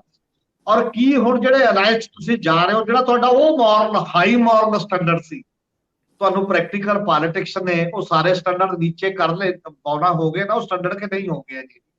ਇਸ ਸਵਾਲ ਦਾ ਜਵਾਬ ਅੱਗੇ ਨੂੰ ਤੁਸੀਂ ਉਹੀ ਜਿਹੀ ਪੋਲਿਟਿਕਸ ਕਰੋਗੇ ਜੇ ਬਾਕੀ ਕਰ ਰਹੇ ਨੇ, ਜਦੋਂ ਤੁਸੀਂ ਉਹਨਾਂ ਮਾਮਲਿਆਂ ਦੇ ਵਿੱਚ ਆਓਗੇ, ਜਾਂ ਵੱਖਰੀ ਕਰੋਗੇ? ਫਿਰ ਵੱਖਰੀ ਹੋਊਗੀ ਕਿਵੇਂ ਜਦੋਂ ਤੁਹਾਡੇ ਉਹ ਦਾਇਰੇ ਸਾਰੇ ਇਕੱਠੇ ਨੇ? ਤੁਸੀਂ ਤਾਂ ਫਿਰ ਕਰਪਟ ਬੰਦੇ ਜਿਹਨੂੰ ਕਹਿ ਰਹੇ ਸੀ ਕਰਪਟ ਨਾਲ ਤਾਂ ਸਾਡਾ ਚੱਲਣਾ ਹੀ, ਤਾਂ ਸਾਰੀ ਉਹ ਤਾਂ ਸਾਰਿਆਂ ਨਾਲ ਚੱਲ ਰਿਹਾ ਕੰਮ। ਇਸ ਲਈ ਇਖਲਾਕੀ ਕ੍ਰਾਈਸਿਸ ਦੇ ਵਿੱਚ ਉਹ ਵੀ ਹੈ, ਉਹ ਅਲੱਗ ਗੱਲ ਹੈ ਕਿ ਸਾਡੇ ਦੇਸ਼ ਦੇ ਵਿੱਚ ਹਜੇ ਤੱਕ ਵੋਟਰ ਇੰਟੈਲੀਜੈਂਸੀਆ ਜਾਂ ਬਾਕੀ ਗੱਲਾਂ ਮੋਰੈਲਿਟੀ ਤੇ ਕੁਐਸਚਨ ਕਰਨੇ ਬੰਦ ਕਰ ਗਿਆ। ਮੋਰੈਲਿਟੀ ਦਾ ਕੁਐਸਚਨ ਹੀ ਅਸੀਂ ਖਤਮ ਹੋ ਗਿਆ, ਅਸੀਂ ਤਾਂ ਵੱਡੇ ਵੱਡੇ ਕਾਨੂੰਨ ਦੇ ਮਾਮਲੇ 'ਚ ਹੀ ਗੱਲ ਕਰਦੇ ਆ ਵੀ ਜੇ ਤਾਂ ਕੋਈ ਦੋਸ਼ੀ ਹੈ ਦੋਸ਼ੀ ਹੈ, ਇਖਲਾਕੀ ਤੌਰ ਤੇ ਕੋਈ ਫਰਕ ਨਹੀਂ ਪੈਂਦਾ। ਪਰ ਦੁਨੀਆ ਦੇ ਨਜ਼ਰ ਦੇ ਵਿੱਚ ਇਹ ਚੀਜ਼ਾਂ ਹੁੰਦੀਆਂ ਨੇ ਕਿਤੇ। ਇਹ ਵੈਸੇ ਠੀਕ ਗੱਲ ਹੈ ਤੁਹਾਡੀ। ਕਾਫੀ ਇਹ ਅਹਿਮ ਸਵਾਲ ਹੈ ਕਿ ਜੇ ਕਾਂਗਰਸ ਸੰਕਟ ਵਿੱਚ ਹੈ ਤੇ ਇਹ ਕਿਹੜਾ ਮੂੰਹ ਦਿਖਾਉਣਗੇ, ਲੇਕਿਨ ਇਹਦੇ ਨਾਲ ਜਿਹੜੀ ਅਹਿਮ ਗੱਲ ਹੈਗੀ ਹੈ, ਮੈਂ ਕੈਟ ਕਰਦਿਆਂ ਦੇ ਨਾਲ ਹੀ ਇਹ ਬਹੁਤ ਇੰਟਰਸਟਿੰਗ ਗੱਲ ਬਣ ਗਈ। ਮੈਂ ਇੱਕ ਜ਼ਿਕਰ ਪਹਿਲਾਂ ਕੀਤਾ ਸੀਗਾ ਕਿ ਸੱਤਾ 'ਚ ਆਉਣ ਤੋਂ ਪਹਿਲਾਂ ਪਾਰਟੀ ਦਾ ਬਿਹੇਵੀਅਰ ਤੇ ਸਰਕਾਰ ਬਣਾਉਣ ਤੋਂ ਬਾਅਦ, ਇਹ ਦੋ ਵੱਖਰੀਆਂ ਗੱਲਾਂ ਹੈ। ਪਾਵਰ 'ਚ ਆਉਣ ਤੋਂ ਪਹਿਲਾਂ ਕੋਈ ਵੀ ਮੁਹਾਵਰਾ ਵਰਤਿਆ ਜਾ ਸਕਦਾ ਹੈ, ਲੇਕਿਨ ਜਦੋਂ ਸਿਸਟਮ ਟੇਕ ਓਵਰ ਕਰਦਾ ਹੈ ਉਹਦੇ ਵਿੱਚ ਪਾਰਟੀ ਨੇ ਕਿਵੇਂ ਬਿਹੇਵ ਕਰਨਾ ਹੈ ਉਹ ਵੱਖਰੀ ਗੱਲ ਹੁੰਦੀ ਹੈ। ਹੁਣ ਅਰਵਿੰਦ ਕੇਜਰੀਵਾਲ ਦੀ ਆਪਣੀ ਹੋਂਦ ਨੂੰ ਵੀ ਖਤਰਾ ਪੈਦਾ ਹੋ ਗਿਆ। ਅੰਡਰ ਥ੍ਰੈਟ ਸੀ ਨਰਿੰਦਰ ਮੋਦੀ ਤੋਂ ਇਹਨਾਂ ਦੀ ਲੀਡਰਸ਼ਿਪ ਹੈ, ਸਿਰਫ ਉਹਨਾਂ ਦੀ ਪਾਰਟੀ ਦੀ ਨਹੀਂ, ਉਹ ਉਹਨਾਂ ਦੀ ਪਰਸਨਲ ਲੀਡਰਸ਼ਿਪ ਐਟ ਸਟੇਕ ਹੈ। ਉਸ ਤੋਂ ਬਾਅਦ ਜਦੋਂ ਪ੍ਰੈਸ਼ਰ ਪਿਆ ਉਹਨਾਂ ਨੇ ਆਪਣਾ ਸਾਰਾ ਮੁਹਾਵਰਾ ਬਦਲ ਲਿਆ ਤੇ ਆਪਣੀ ਵਰਕਿੰਗ ਬਦਲ ਲਈ, ਸਾਰਿਆਂ ਨੂੰ ਕੋਆਪਰੇਟ ਕਰਨਾ ਸ਼ੁਰੂ ਕਰਤਾ। ਸੋ ਇਹ ਜਿਹੜੀ ਫੰਕਸ਼ਨਲ ਐਟੀਟਿਊਡ ਹੁੰਦੇ ਆ ਇਹ ਲਗਾਤਾਰ ਚੇਂਜ ਹੁੰਦੇ ਇਹਨਾਂ ਦੇ। ਜਿੰਨਾ ਚਿਰ ਪਾਵਰ ਰਹਿੰਦੀ ਆ, ਜਿੰਨਾ ਚਿਰ ਸੱਤਾ ਰਹਿੰਦੀ ਆ, ਉਹਨਾਂ ਚਿਰ ਬਹੁਤੇ ਅਸਰ ਦਿਸਦੇ ਨਹੀਂ। ਸ਼ਾਇਦ ਜਿਵੇਂ ਅਕਾਲੀ ਦਲ ਵੀ ਅੰਦਰੋਂ ਅੰਦਰੀ ਭੁਰ ਰਿਹਾ ਸੀ, ਲੇਕਿਨ ਸੱਤਾ ਦੇ ਕਾਰਨ ਬਹੁਤ ਸਾਰੀਆਂ ਚੂੜਾਂ ਇੱਕ ਦੂਜੇ ਨਾਲ ਜੁੜੀਆਂ ਰਹਿੰਦੀਆਂ, ਹਿੱਲਦੀਆਂ ਤਾਂ ਰਹਿੰਦੀਆਂ ਪਰ ਜੁੜੀਆਂ ਰਹਿੰਦੀਆਂ ਆਪਣੇ ਮਤਲਬਾਂ ਲਈ। ਕਾਂਗਰਸ ਨਾਲ ਵੀ ਇੰਝ ਹੀ ਹੋਇਆ। ਕਾਂਗਰਸ ਦੇ ਕਈ ਬੰਦੇ ਤੁਰੰਤ ਛੱਡ ਕੇ ਚਲੇ ਗਏ, ਜਿਹੜੇ ਜਾਖੜ ਸਾਹਿਬ ਦੇ ਆਲੇ ਦੁਆਲੇ ਨੇ ਉਹ ਛੱਡ ਕੇ, ਪਾਵਰ ਕਰਕੇ ਛੱਡ ਕੇ ਚਲੇ ਗਏ, ਔਰ ਬਚਾ ਲਈ ਚਲੇ ਗਏ। ਕਿਸ ਗੱਲ ਲਈ ਚਲੇ ਗਏ? ਚਲੇ ਜ਼ਰੂਰ ਗਏ। ਹੁਣ ਇਸ ਤੋਂ ਬਾਅਦ ਇਹ ਸੰਕਟ ਹੋਰ ਗਹਿਰਾ ਵੀ ਹੋ ਸਕਦਾ ਹੈ। ਜਿਸ ਤਰੀਕੇ ਨਾਲ ਪਿੱਛੇ ਅਸ਼ਵਨੀ ਸੇਖੜੀ ਨੇ ਗੱਲ ਕਹੀ ਸੀ ਕਿ ਕੁਝ ਸਿਟਿੰਗ ਐਮਐਲਏ ਕਾਂਗਰਸ ਦੇ ਸਾਡੇ ਨਾਲ ਸੰਪਰਕ ਦੇ ਵਿੱਚ ਆ, ਅਸੀਂ ਕੋਸ਼ਿਸ਼ ਕਰ ਰਹੇ ਹਾਂ ਵੀ ਇੱਕ ਇੱਕ ਕਰਕੇ ਉਹਨਾਂ ਨੂੰ ਸ਼ਾਮਲ ਕਰਾਈਏ। ਕੁਝ ਸਾਬਕਾ ਐਮਐਲਏ ਉਹਨਾਂ ਨੇ ਜ਼ਿਕਰ ਕੀਤੇ। ਹੁਣ ਕਿਹੜੇ ਕਾਂਗਰਸੀ ਇਸ ਤਰ੍ਹਾਂ ਦੀ ਸਥਿਤੀ ਵਿੱਚ ਆ? ਸਰਦਾਰ ਹਮੀਰ ਸਿੰਘ ਜੀ, ਗੱਲ ਤਾਂ ਇਸ ਤੇ ਵੀ ਆ ਕਿ ਅੱਜ ਹੀ ਭਾਰਤੀ ਜਨਤਾ ਪਾਰਟੀ ਨੇ ਆਪਣੇ ਕੌਮੀ ਸੰਗਠਨ ਦਾ ਵਿਸਥਾਰ ਕੀਤਾ, ਜਿਹਦੇ ਵਿੱਚ ਤਰੁਣ ਚੁੱਗ ਨੂੰ ਜਨਰਲ ਸੈਕਟਰੀ ਲਾਇਆ। ਲੇਕਿਨ ਫਿਰ ਵੀ ਜੇ ਸਰਗਰਮ ਕੋਈ ਪੰਜਾਬ ਦੇ ਵਿੱਚੋਂ ਤੇ ਤਰੁਣ ਚੁੱਗ ਦੇ ਰੂਪ 'ਚ ਜਿਹੜੇ ਰਵਾਇਤੀ ਪੋਲਿਟਿਕਸ ਵਿੱਚੋਂ ਆ ਰਹੇ ਨੇ, ਆਰਐਸਐਸ ਬੈਕਗਰਾਉਂਡ ਤੋਂ ਆਉਂਦੇ ਨੇ, ਜਾਂ ਉਹ ਸੰਘ ਦੇ ਨਾਲ ਪੁਰਾਣੇ ਜੁੜੇ ਹੋਏ ਆ, ਔਰ ਬੀਜੇਪੀ ਉਹਨਾਂ ਨੂੰ ਉੱਪਰਲੀਆਂ ਤਿਆਂ ਦੇ ਵਿੱਚ ਲੈ ਕੇ ਜਾਂਦੀ। ਜਾਖੜ ਸਾਹਿਬ ਨੂੰ ਇੱਥੇ ਪੂਰਾ ਸਮਰਥਨ ਮਿਲ ਜੂਗਾ ਕਿ ਨਹੀਂ? ਸ਼ਾਇਦ ਉਹਨਾਂ ਦੇ ਅੰਦਰ ਵੀ ਥੋੜਾ ਇਹ ਭਰਮ ਪੈਦਾ ਹੋਣ ਵਾਲਾ ਸ਼ੁਰੂ ਹੋ ਗਿਆ ਹੋ ਕਿ ਉਹਨਾਂ ਨੇ ਆਪਣੇ ਤੌਰ ਤੇ ਕੋਸ਼ਿਸ਼ ਨਹੀਂ ਕੀਤੀ ਹੋਊ, ਕਿ ਉਹ ਪੁਰਾਣੇ ਸੰਗਠਨ ਨੂੰ ਆਪਣੇ ਤੌਰ ਤੇ ਟਰਾਈ ਨਹੀਂ ਕਰ ਰਹੇ ਹੋਣਗੇ। ਜਿੰਨੇ ਉਹ ਮੈਚੁਰ ਲੀਡਰ ਨੇ, ਮੈਨੂੰ ਲੱਗਦਾ ਉਹ ਲਗਾਤਾਰ ਕਰ ਰਹੇ ਹੋਣਗੇ। ਜੇ ਫਿਰ ਵੀ ਜ਼ਿਲ੍ਹਿਆਂ ਦੇ ਵਿੱਚ ਉਹਨਾਂ ਨੂੰ ਉੱਥੇ ਪੁਰਾਣਾ ਕਾਡਰ ਨਹੀਂ ਦਿਸ ਰਿਹਾ, ਤੇ ਇਹਦਾ ਮਤਲਬ ਅਜੇ ਉਹਨਾਂ ਦੀਆਂ ਕੋਸ਼ਿਸ਼ਾਂ ਨੂੰ ਬੋਰ ਨਹੀਂ ਪਿਆ। ਸੋ ਮੈਂ ਤੁਹਾਡੇ ਤੋਂ ਜ਼ਰੂਰ ਸਮਝਣਾ ਚਾਹੂੰਗਾ ਕਿ ਆਉਂਦੇ ਦਿਨਾਂ ਦੇ ਵਿੱਚ ਇਹ ਚੱਕ ਥਲ ਇਸ ਤੋਂ ਵੱਡੀ ਹੋ ਸਕਦੀ ਹੈ। ਵੱਖਰੀ ਗੱਲ ਹੈ ਕਿ ਆਮ ਆਦਮੀ ਪਾਰਟੀ ਔਰ ਭਾਜਪਾ ਨਾਲੋਂ ਟੁੱਟਣ ਵਾਲਿਆਂ ਦੀ ਗਿਣਤੀ ਸ਼ਾਇਦ ਕੋਈ ਨਾ ਹੋਵੇ ਜਾਂ ਨਾ ਦੇ ਬਰਾਬਰ ਹੋਵੇ, ਪਰ ਅੰਦਰ ਉਹਨਾਂ ਦੇ ਵੀ ਕੋਈ ਸਭ ਅੱਛਾ ਨਹੀਂ ਹੁੰਦਾ। ਮੈਂ ਇਹ ਆਖਰੀ ਤੁਹਾਡੇ ਕੋਲ ਸਮਝਣਾ ਚਾਹੁੰਦਾ। ਨਹੀਂ, ਬਿਲਕੁਲ ਉਹ ਹੈ ਹੀ ਹੈ। ਇਹ ਕੋਸ਼ਿਸ਼ ਤਾਂ ਲਗਾਤਾਰ ਮੈਨੂੰ ਲੱਗਦਾ ਉਦੋਂ ਪਹਿਲਾਂ ਤੋਂ ਵੀ ਕਰ ਰਹੇ ਨੇ, ਜਦੋਂ ਤੋਂ ਆਏ ਨੇ ਪਾਰਟੀ ਦੇ ਅੰਦਰ ਜਾਖੜ ਸਾਹਿਬ ਵੀ ਤੇ ਹੋਰ ਵੀ, ਕਿ ਮਿਕਸਅਪ ਹੋਇਆ ਜਾਵੇ ਤਾਂ ਹੀ ਚੱਲਿਆ ਜਾਊਗਾ ਕੰਮ। ਔਰ ਪਰ ਉਹ ਕੋਸ਼ਿਸ਼ ਹੁੰਦੀ ਨਹੀਂ, ਇੱਕ ਆਈਡੀਓਲੋਜੀਕਲ ਡਾਇਰੈਕਸ਼ਨ ਜਿਹੜੀ ਮਾਈਂਡ ਦੀ ਹੁੰਦੀ ਹੈ ਨਾ, ਮਾਈਂਡ ਜਦੋਂ ਬਣ ਜਾਂਦਾ ਬਚਪਨ ਤੋਂ ਲੈ ਕੇ ਸਾਖਾਵਾਂ ਦੇ ਵਿੱਚ ਵੱਖ-ਵੱਖ ਥਾਵਾਂ ਤੇ, ਉਹ ਮਾਈਂਡ ਚੇਂਜ ਕਰਨਾ ਐਡਾ ਸੌਖਾ ਕੰਮ ਨਹੀਂ ਹੈ ਕਿ ਕੇਵਲ ਮਿਲਵਰਤਨ ਨਾਲ ਹੋ ਜਾਏਗਾ, 2 ਬੰਦਿਆਂ ਨਾਲ ਜੱਫੀ ਪਾਉਣ ਨਾਲ ਹੋ ਜਾਏਗਾ, 4 ਬੰਦਿਆਂ ਦੇ ਘਰ ਜਾਣ ਨਾਲ ਹੋ ਜਾਏਗਾ ਉਸ ਪੱਧਰ ਦੀ। ਜਿਹੜੀ ਟ੍ਰੇਨਿੰਗ ਆਰਐਸਐਸ ਦਿੰਦੀ ਆ ਆਪਣੇ ਕੇਡਰ ਨੂੰ, ਉਹ ਤਾਂ ਦੂਜਿਆਂ ਦੇ ਜਾ ਕੇ ਬੜੇ ਪੋਲਾਈਟ ਤਰੀਕੇ ਨਾਲ ਗੱਲ ਕਰਦੇ ਕਰਦੇ ਆਪਣੀ ਗੱਲ ਕਿਵੇਂ ਉਹਦੇ ਤੇ ਬਰਕਰਾਰ ਰਹਿਣਾ ਹਮੇਸ਼ਾ ਹੀ। ਮੂੰਹ ਤੇ ਕੁਝ ਨਹੀਂ ਕਹਿੰਦੇ, ਬਹੁਤ ਜ਼ਿਆਦਾ ਮੂੰਹ ਤੇ ਮਿੱਠੇ ਨੇ, ਸਭ ਨਾਲ ਹੀ ਠੀਕ ਠਾਕ ਉਹਨਾਂ ਦਾ ਸਲੀਕਾ ਹੁੰਦਾ ਹੈ ਕਿਸੇ ਨਾ ਕਿਸੇ ਰੂਪ ਦੇ ਵਿੱਚ, ਪਰ ਅੰਦਰੋਂ ਜਿਹੜੀ ਪਰਪੱਕਤਾ ਹੁੰਦੀ ਹੈ ਕਿ ਤੁਹਾਡਾ ਉਹੀ ਹੈ ਆਈਡੀਓਲੋਜੀਕਲ ਸਟੈਂਡ ਜਿਹੜਾ ਤੁਹਾਨੂੰ ਦੇ ਕੇ ਤੋਰਿਆ ਘਰੋਂ, ਉਹੀ ਮੇਨ ਕੇਡਰ ਹੈ ਬੀਜੇਪੀ ਦਾ ਹੁਣ ਤੱਕ ਵੀ ਵੈਸੇ। ਪਰ ਸੱਤਾ ਮਾਣ ਦਾ ਉਹਦੇ ਕੋਲ ਹੋਰ ਆਇਆ ਹੋਇਆ ਕੇਡਰ ਜਿਹੜਾ ਬਾਕੀ ਹੈ, ਇਹ ਤਕਲੀਫ ਤਾਂ ਉਹਨਾਂ ਨੂੰ ਦਿੰਦਾ ਹੀ ਹੋਊਗਾ ਕਿਸੇ ਨਾ ਕਿਸੇ ਰੂਪ ਚ। ਹਾਂ, ਇਹ ਪ੍ਰੈਸ਼ਰ ਇਹ ਕੰਮ ਜ਼ਰੂਰ ਕਰੇਗਾ ਕਿ ਇਮੀਡੀਏਟਲੀ ਜੇ ਹਾਈ ਕਮਾਂਡ ਦਾ ਹੁਣ ਅੱਜ ਕੱਲ੍ਹ ਇੰਨਾ ਪ੍ਰੈਸ਼ਰ ਹੈ ਕਿ ਉਹ ਆਏ ਟੁੱਟ ਫੁੱਟ ਵਾਲੇ ਨਹੀਂ ਜਾਂਦੇ, ਉੱਪਰ ਹੀ ਬੋਲਣਾ ਵੀ ਛੱਡ ਗਏ। ਕਦੇ ਬੀਜੇਪੀ ਚ ਆਰਐਸਐਸ ਦੇ ਵਿੱਚ ਇਸ ਲੈਵਲ ਤੇ ਬੰਦੇ ਸੀਗੇ ਜਿਹੜੇ ਬਿਲਕੁਲ ਚੈਲੰਜ ਕਰ ਦਿੰਦੇ ਸੀ ਪ੍ਰਧਾਨ ਮੰਤਰੀਆਂ ਨੂੰ। ਅਟਲ ਬਿਹਾਰੀ ਵਾਜਪਾਈ ਦੇ ਨੇੜੇ ਹੋ ਕੇ ਵੀ ਗੋਇੰਦਾਚਾਰੀਆ ਸਰਕਾਰ ਦੇ ਸਮੇਂ ਜਿਸ ਢੰਗ ਨਾਲ ਕ੍ਰਿਟੀਕਲ ਲਿਖਣ ਲੱਗੇ ਸੀ, ਜਿਸ ਢੰਗ ਨਾਲ ਵੱਡੇ ਲੀਡਰ ਆਪਸ ਦੇ ਵਿੱਚ ਸਰਕਾਰ ਦੀਆਂ ਪਾਲਿਸੀਆਂ ਨੂੰ ਚੈਲੰਜ ਕਰਨ ਲੱਗੇ ਸੀ, ਪਰ ਸਰਕਾਰਾਂ ਨੇ ਉਹਨਾਂ ਨੂੰ ਥਾਂ ਦਿਖਾਤੀ। ਜਿਹੜੇ ਬੰਦੇ ਐ ਇੰਡੀਪੈਂਡੈਂਟ ਚੱਲੇ ਸੀ ਉਹਨਾਂ ਵਿਚਾਰਾਂ ਚੋਂ। ਜਿਹੜੇ ਪਾਵਰ ਦਾ ਯੁੱਧ ਹੁੰਦਾ ਨਾ, ਇਹ ਬਹੁਤ ਖਤਰਨਾਕ ਹੁੰਦਾ ਕਿਸੇ ਨਾ ਕਿਸੇ ਰੂਪ ਦੇ ਵਿੱਚ। ਇਹ ਬਖਰੇਵੇਂ ਨੂੰ ਬਰਦਾਸ਼ਤ ਨਹੀਂ ਕਰਦਾ ਛੇਤੀ ਕੀਤਿਆਂ, ਉਹ ਵੀ ਜਦੋਂ ਤੁਹਾਡਾ ਐਟੀਟਿਊਡ ਡੈਮੋਕ੍ਰੈਟਿਕ ਨਾ ਹੋਵੇ, ਜਮਹੂਰੀ ਤਰਜ਼ ਤੇ ਨਾ ਹੋਵੇ। ਤਾਂ ਅੱਜ ਕੱਲ੍ਹ ਬੋਲਣਾ ਹੀ ਛੱਡ ਗਏ ਸਾਰੇ ਕਿਤੇ। ਔਰ ਜਿਹੜੇ ਸਵਦੇਸੀ ਜਾਗਰਣ ਮੰਚ, ਇੱਕ ਪੈਰਲਲ ਮੰਚ ਹੁੰਦਾ ਸੀ, 2 ਪੈਰਲਲ ਚੀਜ਼ਾਂ ਚੱਲਦੀਆਂ ਸੀ ਬੀਜੇਪੀ ਦੀ ਬੇਸਿਕ ਆਈਡੀਓਲੋਜੀ ਦੇ ਵਿੱਚ। ਕਿੱਥੇ ਗਿਆ ਸਵਦੇਸੀ ਜਾਗਰਣ ਮੰਚ? ਤੇ ਉਹਦੀ ਕਿਤੇ ਜ਼ੁਬਾਨ, ਕਿਤੇ ਪ੍ਰੈਸ ਨੋਟ ਵੀ ਨਹੀਂ ਸੁਣਿਆ। ਅੱਗੇ ਉਹ ਗਵਰਨਮੈਂਟਾਂ 'ਚ, ਵਾਜਪਾਈ ਦੀ ਗਵਰਨਮੈਂਟ 'ਚ ਵੀ, ਬਾਕੀ ਗਵਰਨਮੈਂਟਾਂ 'ਚ ਪੈਰਲਲ ਆਪਣੀ ਗੱਲ ਕਹਿੰਦੇ ਰਹੇ ਕਿ ਨਹੀਂ ਇਹ ਠੀਕ ਨਹੀਂ, ਇਹ ਕਾਰਪੋਰੇਟ ਜਿਹੜਾ ਬਾਹਰ ਲਾ ਗਿਆ ਦੇਸ਼ ਦਾ ਨੁਕਸਾਨ ਕਰਨਾ। ਇਹ ਆਰਐਸਐਸ ਦੇ ਬਹੁਤ ਵੱਡੇ ਕੇਡਰ ਦਾ ਮਾਈਂਡ ਹੈ ਹਜੇ ਵੀ ਆਈਡੀਓਲੋਜੀਕਲੀ, ਪਰ ਉਹ ਸਾਇਲੈਂਟ ਨੇ। ਔਰ ਉਹ ਸਾਇਲੈਂਟ ਹੋਣ ਕਰਕੇ, ਚੁੱਪ ਰਹਿਣ ਕਰਕੇ ਆਪਣੀ ਉਹਨਾਂ ਦੀ ਆਵਾਜ਼ ਅਜੇ ਕਿਤੇ ਦਿਖਾਈ ਨਹੀਂ ਦੇ ਰਹੀ। ਤਾਂ ਜਾਖੜ ਹੋਣੀ ਜਿਹੜੇ ਬਾਹਰੋਂ ਆਏ ਨੇ ਨਾਨ ਆਈਡੀਓਲੋਜੀਕਲ ਬੰਦੇ, ਉਹਨਾਂ ਦੀ ਤੁਰੰਤ ਨਹੀਂ ਬਣਨੀ ਗੱਲ। ਹਾਂ, ਇੰਨਾ ਜ਼ਰੂਰ ਹੈ ਉਹ ਕੇਡਰ ਦਾ ਪ੍ਰੈਸ਼ਰ ਇੰਨਾ ਹੋ ਜਾਊਗਾ ਕਿ ਇਹ ਫੇਸ ਰਹਿਣਗੇ, ਪਰ ਪਾਵਰ ਜੇ ਇੰਜੋਏ ਹਮੇਸ਼ਾ ਉਹ ਕਰਨਗੇ। ਪਾਵਰ ਉਹਨਾਂ ਤੋਂ ਬਿਨਾਂ ਨਹੀਂ ਹੋਏਗੀ, ਜਿਹੜੀ ਵੀ ਹੋਏਗੀ। ਤੁਸੀਂ ਦੇਖਿਓ ਉਹਨਾਂ ਦੇ ਜਦੋਂ ਅਹੁਦੇਦਾਰ ਲਾਉਣੇ ਹੋਣਗੇ ਹੇਠਾਂ, ਤੇ ਜੇ ਤਾਂ ਉਹ ਫ੍ਰੀ ਹੈਂਡ ਸਟੇਟ ਪ੍ਰਧਾਨ ਨੂੰ ਦਿੰਦੇ ਨੇ ਵੀ ਤੂੰ ਆਪਣੇ ਢੰਗ ਨਾਲ ਕਰ ਲੈ, ਤਾਂ ਅਲੱਗ ਤਰ੍ਹਾਂ ਦੀ ਹੋਏਗਾ। ਜੇ ਪ੍ਰਧਾਨ ਕੋਲੋਂ ਪਾਵਰ ਨਹੀਂ ਹੋਏਗੀ, ਉਹ ਹੋਰ ਤਰ੍ਹਾਂ ਲੱਗਣਗੇ, ਤਾਂ ਅਲੱਗ ਗੱਲ ਹੈ। ਫਿਰ ਪਾਰਟੀਆਂ 'ਚ ਪੋਜੀਸ਼ਨ ਕਿਹੋ ਜਿਹੀ ਹੋ ਜਾਂਦੀ ਹੈ, ਜਿਵੇਂ ਐਸਐਚਓ ਸਿੱਧਾ ਉੱਪਰੋਂ ਲੱਗਣ ਲੱਗ ਜਾਂਦਾ ਨਾ, ਤਾਂ ਐਸਐਸਪੀ ਨੂੰ ਵੀ ਕਹਿੰਦਾ ਵੀ ਤੁਸੀਂ ਵੀ ਹੋਏ ਜੀ, ਮੈਂ ਵੀ ਕਿਸੇ ਨੇ ਲਾਇਆ ਹੀ ਆ, ਕਿਸੇ ਮੰਤਰੀ ਨੇ, ਕੋਈ ਫਰਕ ਨਹੀਂ ਪੈਂਦਾ, ਤੁਸੀਂ ਕਰਨਾ ਜੋ ਕਰ ਲਓ, ਕੋਈ ਗੱਲ ਨਹੀਂ, ਮੈਂ ਤੁਹਾਡੀ ਬਦਲੀ ਰਖਾ ਦੂੰਗਾ ਉੱਪਰ ਜਾ ਕੇ, ਵੀ ਮੇਰੀ ਤਾਕਤ ਇੰਨੀ ਹੈਗੀ ਹੈ। ਤੇ ਜਦੋਂ ਇਹ ਇੱਕ ਸਿਸਟਮ ਹਿਲਦਾ ਹੈ, ਇਹ ਇਸੇ ਕਰਕੇ ਸਾਰੀਆਂ ਪਾਰਟੀਆਂ 'ਚ ਜਿਹੜਾ ਇੱਕ ਸਟਰੈਂਥ ਥੀ, ਮੋਰਲ ਸਟਰੈਂਥ ਨਾਲ ਜਿਹਨਾਂ ਨਾਲ ਪਾਰਟੀਆਂ ਖੜੀਆਂ ਹੁੰਦੀਆਂ ਨੇ, ਜਿਹਦੇ ਨਾਲ ਕੇਡਰ ਕਮਿਟਡ ਹੁੰਦਾ ਹੈ, ਉਹ ਸਾਰੀਆਂ ਲੂਜ ਕਰ ਰਹੀਆਂ ਨੇ। ਸੱਤਾ ਦਾ ਲੌਜਿਕ ਹੀ ਸ਼ਾਇਦ ਇਹ ਹੈ ਕਿ ਉਹ ਜਾ ਕੇ ਉਹਨਾਂ ਨੂੰ ਲੂਜ ਕਰ ਦਿੰਦਾ। ਜਿੰਨਾ ਚਿਰ ਗੋਲ ਅਚੀਵ ਨਹੀਂ ਹੁੰਦਾ, ਉਹਨਾਂ ਚਿਰ ਉਹ ਡੈਡੀਕੇਟਡ ਨੇ। ਜਦ ਉਹ ਗੋਲ ਅਚੀਵ ਹੋ ਗਿਆ, ਫਿਰ ਉਹ ਆਨੰਦ ਮਾਣਨਾ ਹੁੰਦਾ। ਉਹ ਜਿਹੜੇ ਆਨੰਦ ਮਾਣਨ ਵਾਲੇ ਨੇ ਹੋਰ ਲੋਕ ਨੇ, ਜਿਹੜੇ ਲੜਨ ਵਾਲੇ ਉਹ ਹੋਰ ਲੋਕ ਰਹਿ ਜਾਂਦੇ ਨੇ। ਇਸ ਕਰਕੇ ਖਾਸਾ ਔਖਾ ਕੰਮ ਹੈ, ਤੁਰੰਤ ਵਾਲਾ, ਇਮੀਡੀਏਟ ਸਾਰਾ ਕੁਝ ਠੀਕ ਹੋਣ ਵਾਲਾ ਕੰਮ ਨਹੀਂ ਲੱਗਦਾ। ਬਹੁਤ ਦੂਰ ਨਿਕਲ ਆਇਆ, ਸਮਾਂ ਕਾਫੀ ਹੋ ਗਿਆ। ਮੈਂ ਸਿਰਫ ਬਹੁਤ ਸੰਖੇਪ ਦੇ ਵਿੱਚ ਲਾਸਟ ਵਿੱਚ ਇੱਕ ਛੋਟੇ ਸੈਂਟੈਂਸ ਦੇ ਵਿੱਚ ਹੀ ਸਮਝਣਾ ਚਾਹੂੰਗਾ। ਸਿੰਘ ਸਾਹਿਬ, ਗਿਆਨੀ ਹਰਪ੍ਰੀਤ ਸਿੰਘ ਤਖਤ ਸ੍ਰੀ ਦਮਦਮਾ ਸਾਹਿਬ ਦੇ ਜਥੇਦਾਰ, ਕਾਇਮ ਮਕਾਮ ਜਥੇਦਾਰ, ਉਹ ਲਿਖਦੇ ਆ ਕਿ ਹਰੇਕ ਮਰਨ ਵਾਲੇ ਦਾ ਅੰਤਮ ਸੰਸਕਾਰ ਉਹਦੇ ਘਰਦਿਆਂ ਦੀ ਹਾਜ਼ਰੀ 'ਚ ਹੋਣ ਦੇਣਾ ਉਸ ਮਰੇ ਹੋਏ ਬੰਦੇ ਦਾ ਵੀ ਆਖਰੀ ਹੱਕ ਹੈ। ਭਾਈ ਅਵਤਾਰ ਸਿੰਘ ਖੰਡੇ ਦੀ ਮਾਤਾ ਤੇ ਭੈਣ ਨੂੰ ਉਸਦੇ ਅੰਤਮ ਸੰਸਕਾਰ ਲਈ ਵੀਜ਼ਾ ਨਾ ਦੇਣਾ ਇਸ ਅਧਿਕਾਰ ਦੀ ਉਲੰਘਣਾ ਹੈ। ਕੋਈ ਦੁਸ਼ਮਣ ਵੀ ਹੋਵੇ ਤਾਂ ਉਹਦੇ ਰੀਤੀ ਰਿਵਾਜਾਂ ਤੇ ਟੱਬਰ ਦੀ ਹਾਜ਼ਰੀ ਵਿੱਚ ਉਹਦਾ ਸੰਸਕਾਰ ਹੋਣ ਦੇਣਾ ਹੀ ਇੱਕ ਸੱਭਿਅਕ ਰਾਜ ਦੀ ਨਿਸ਼ਾਨੀ ਹੁੰਦੀ ਹੈ। ਇਸ ਬਾਰੇ ਇੰਗਲੈਂਡ ਦੇ ਸਿੱਖਾਂ, ਗੁਰਦੁਆਰਾ ਕਮੇਟੀਆਂ ਤੇ ਸਿੱਖ ਜਥੇਬੰਦੀਆਂ ਨੂੰ ਇੰਗਲੈਂਡ ਸਰਕਾਰ ਨਾਲ ਜ਼ਰੂਰ ਗੱਲ ਕਰਨੀ ਚਾਹੀਦੀ ਹੈ। ਸਰਦਾਰ ਹਰਮੀਤ ਸਿੰਘ ਜੀ, ਇਹਦੇ ਤੇ ਇੱਕ ਛੋਟੀ ਜਿਹੀ ਟਿੱਪਣੀ ਜ਼ਰੂਰ ਦੇ ਦਿਓ।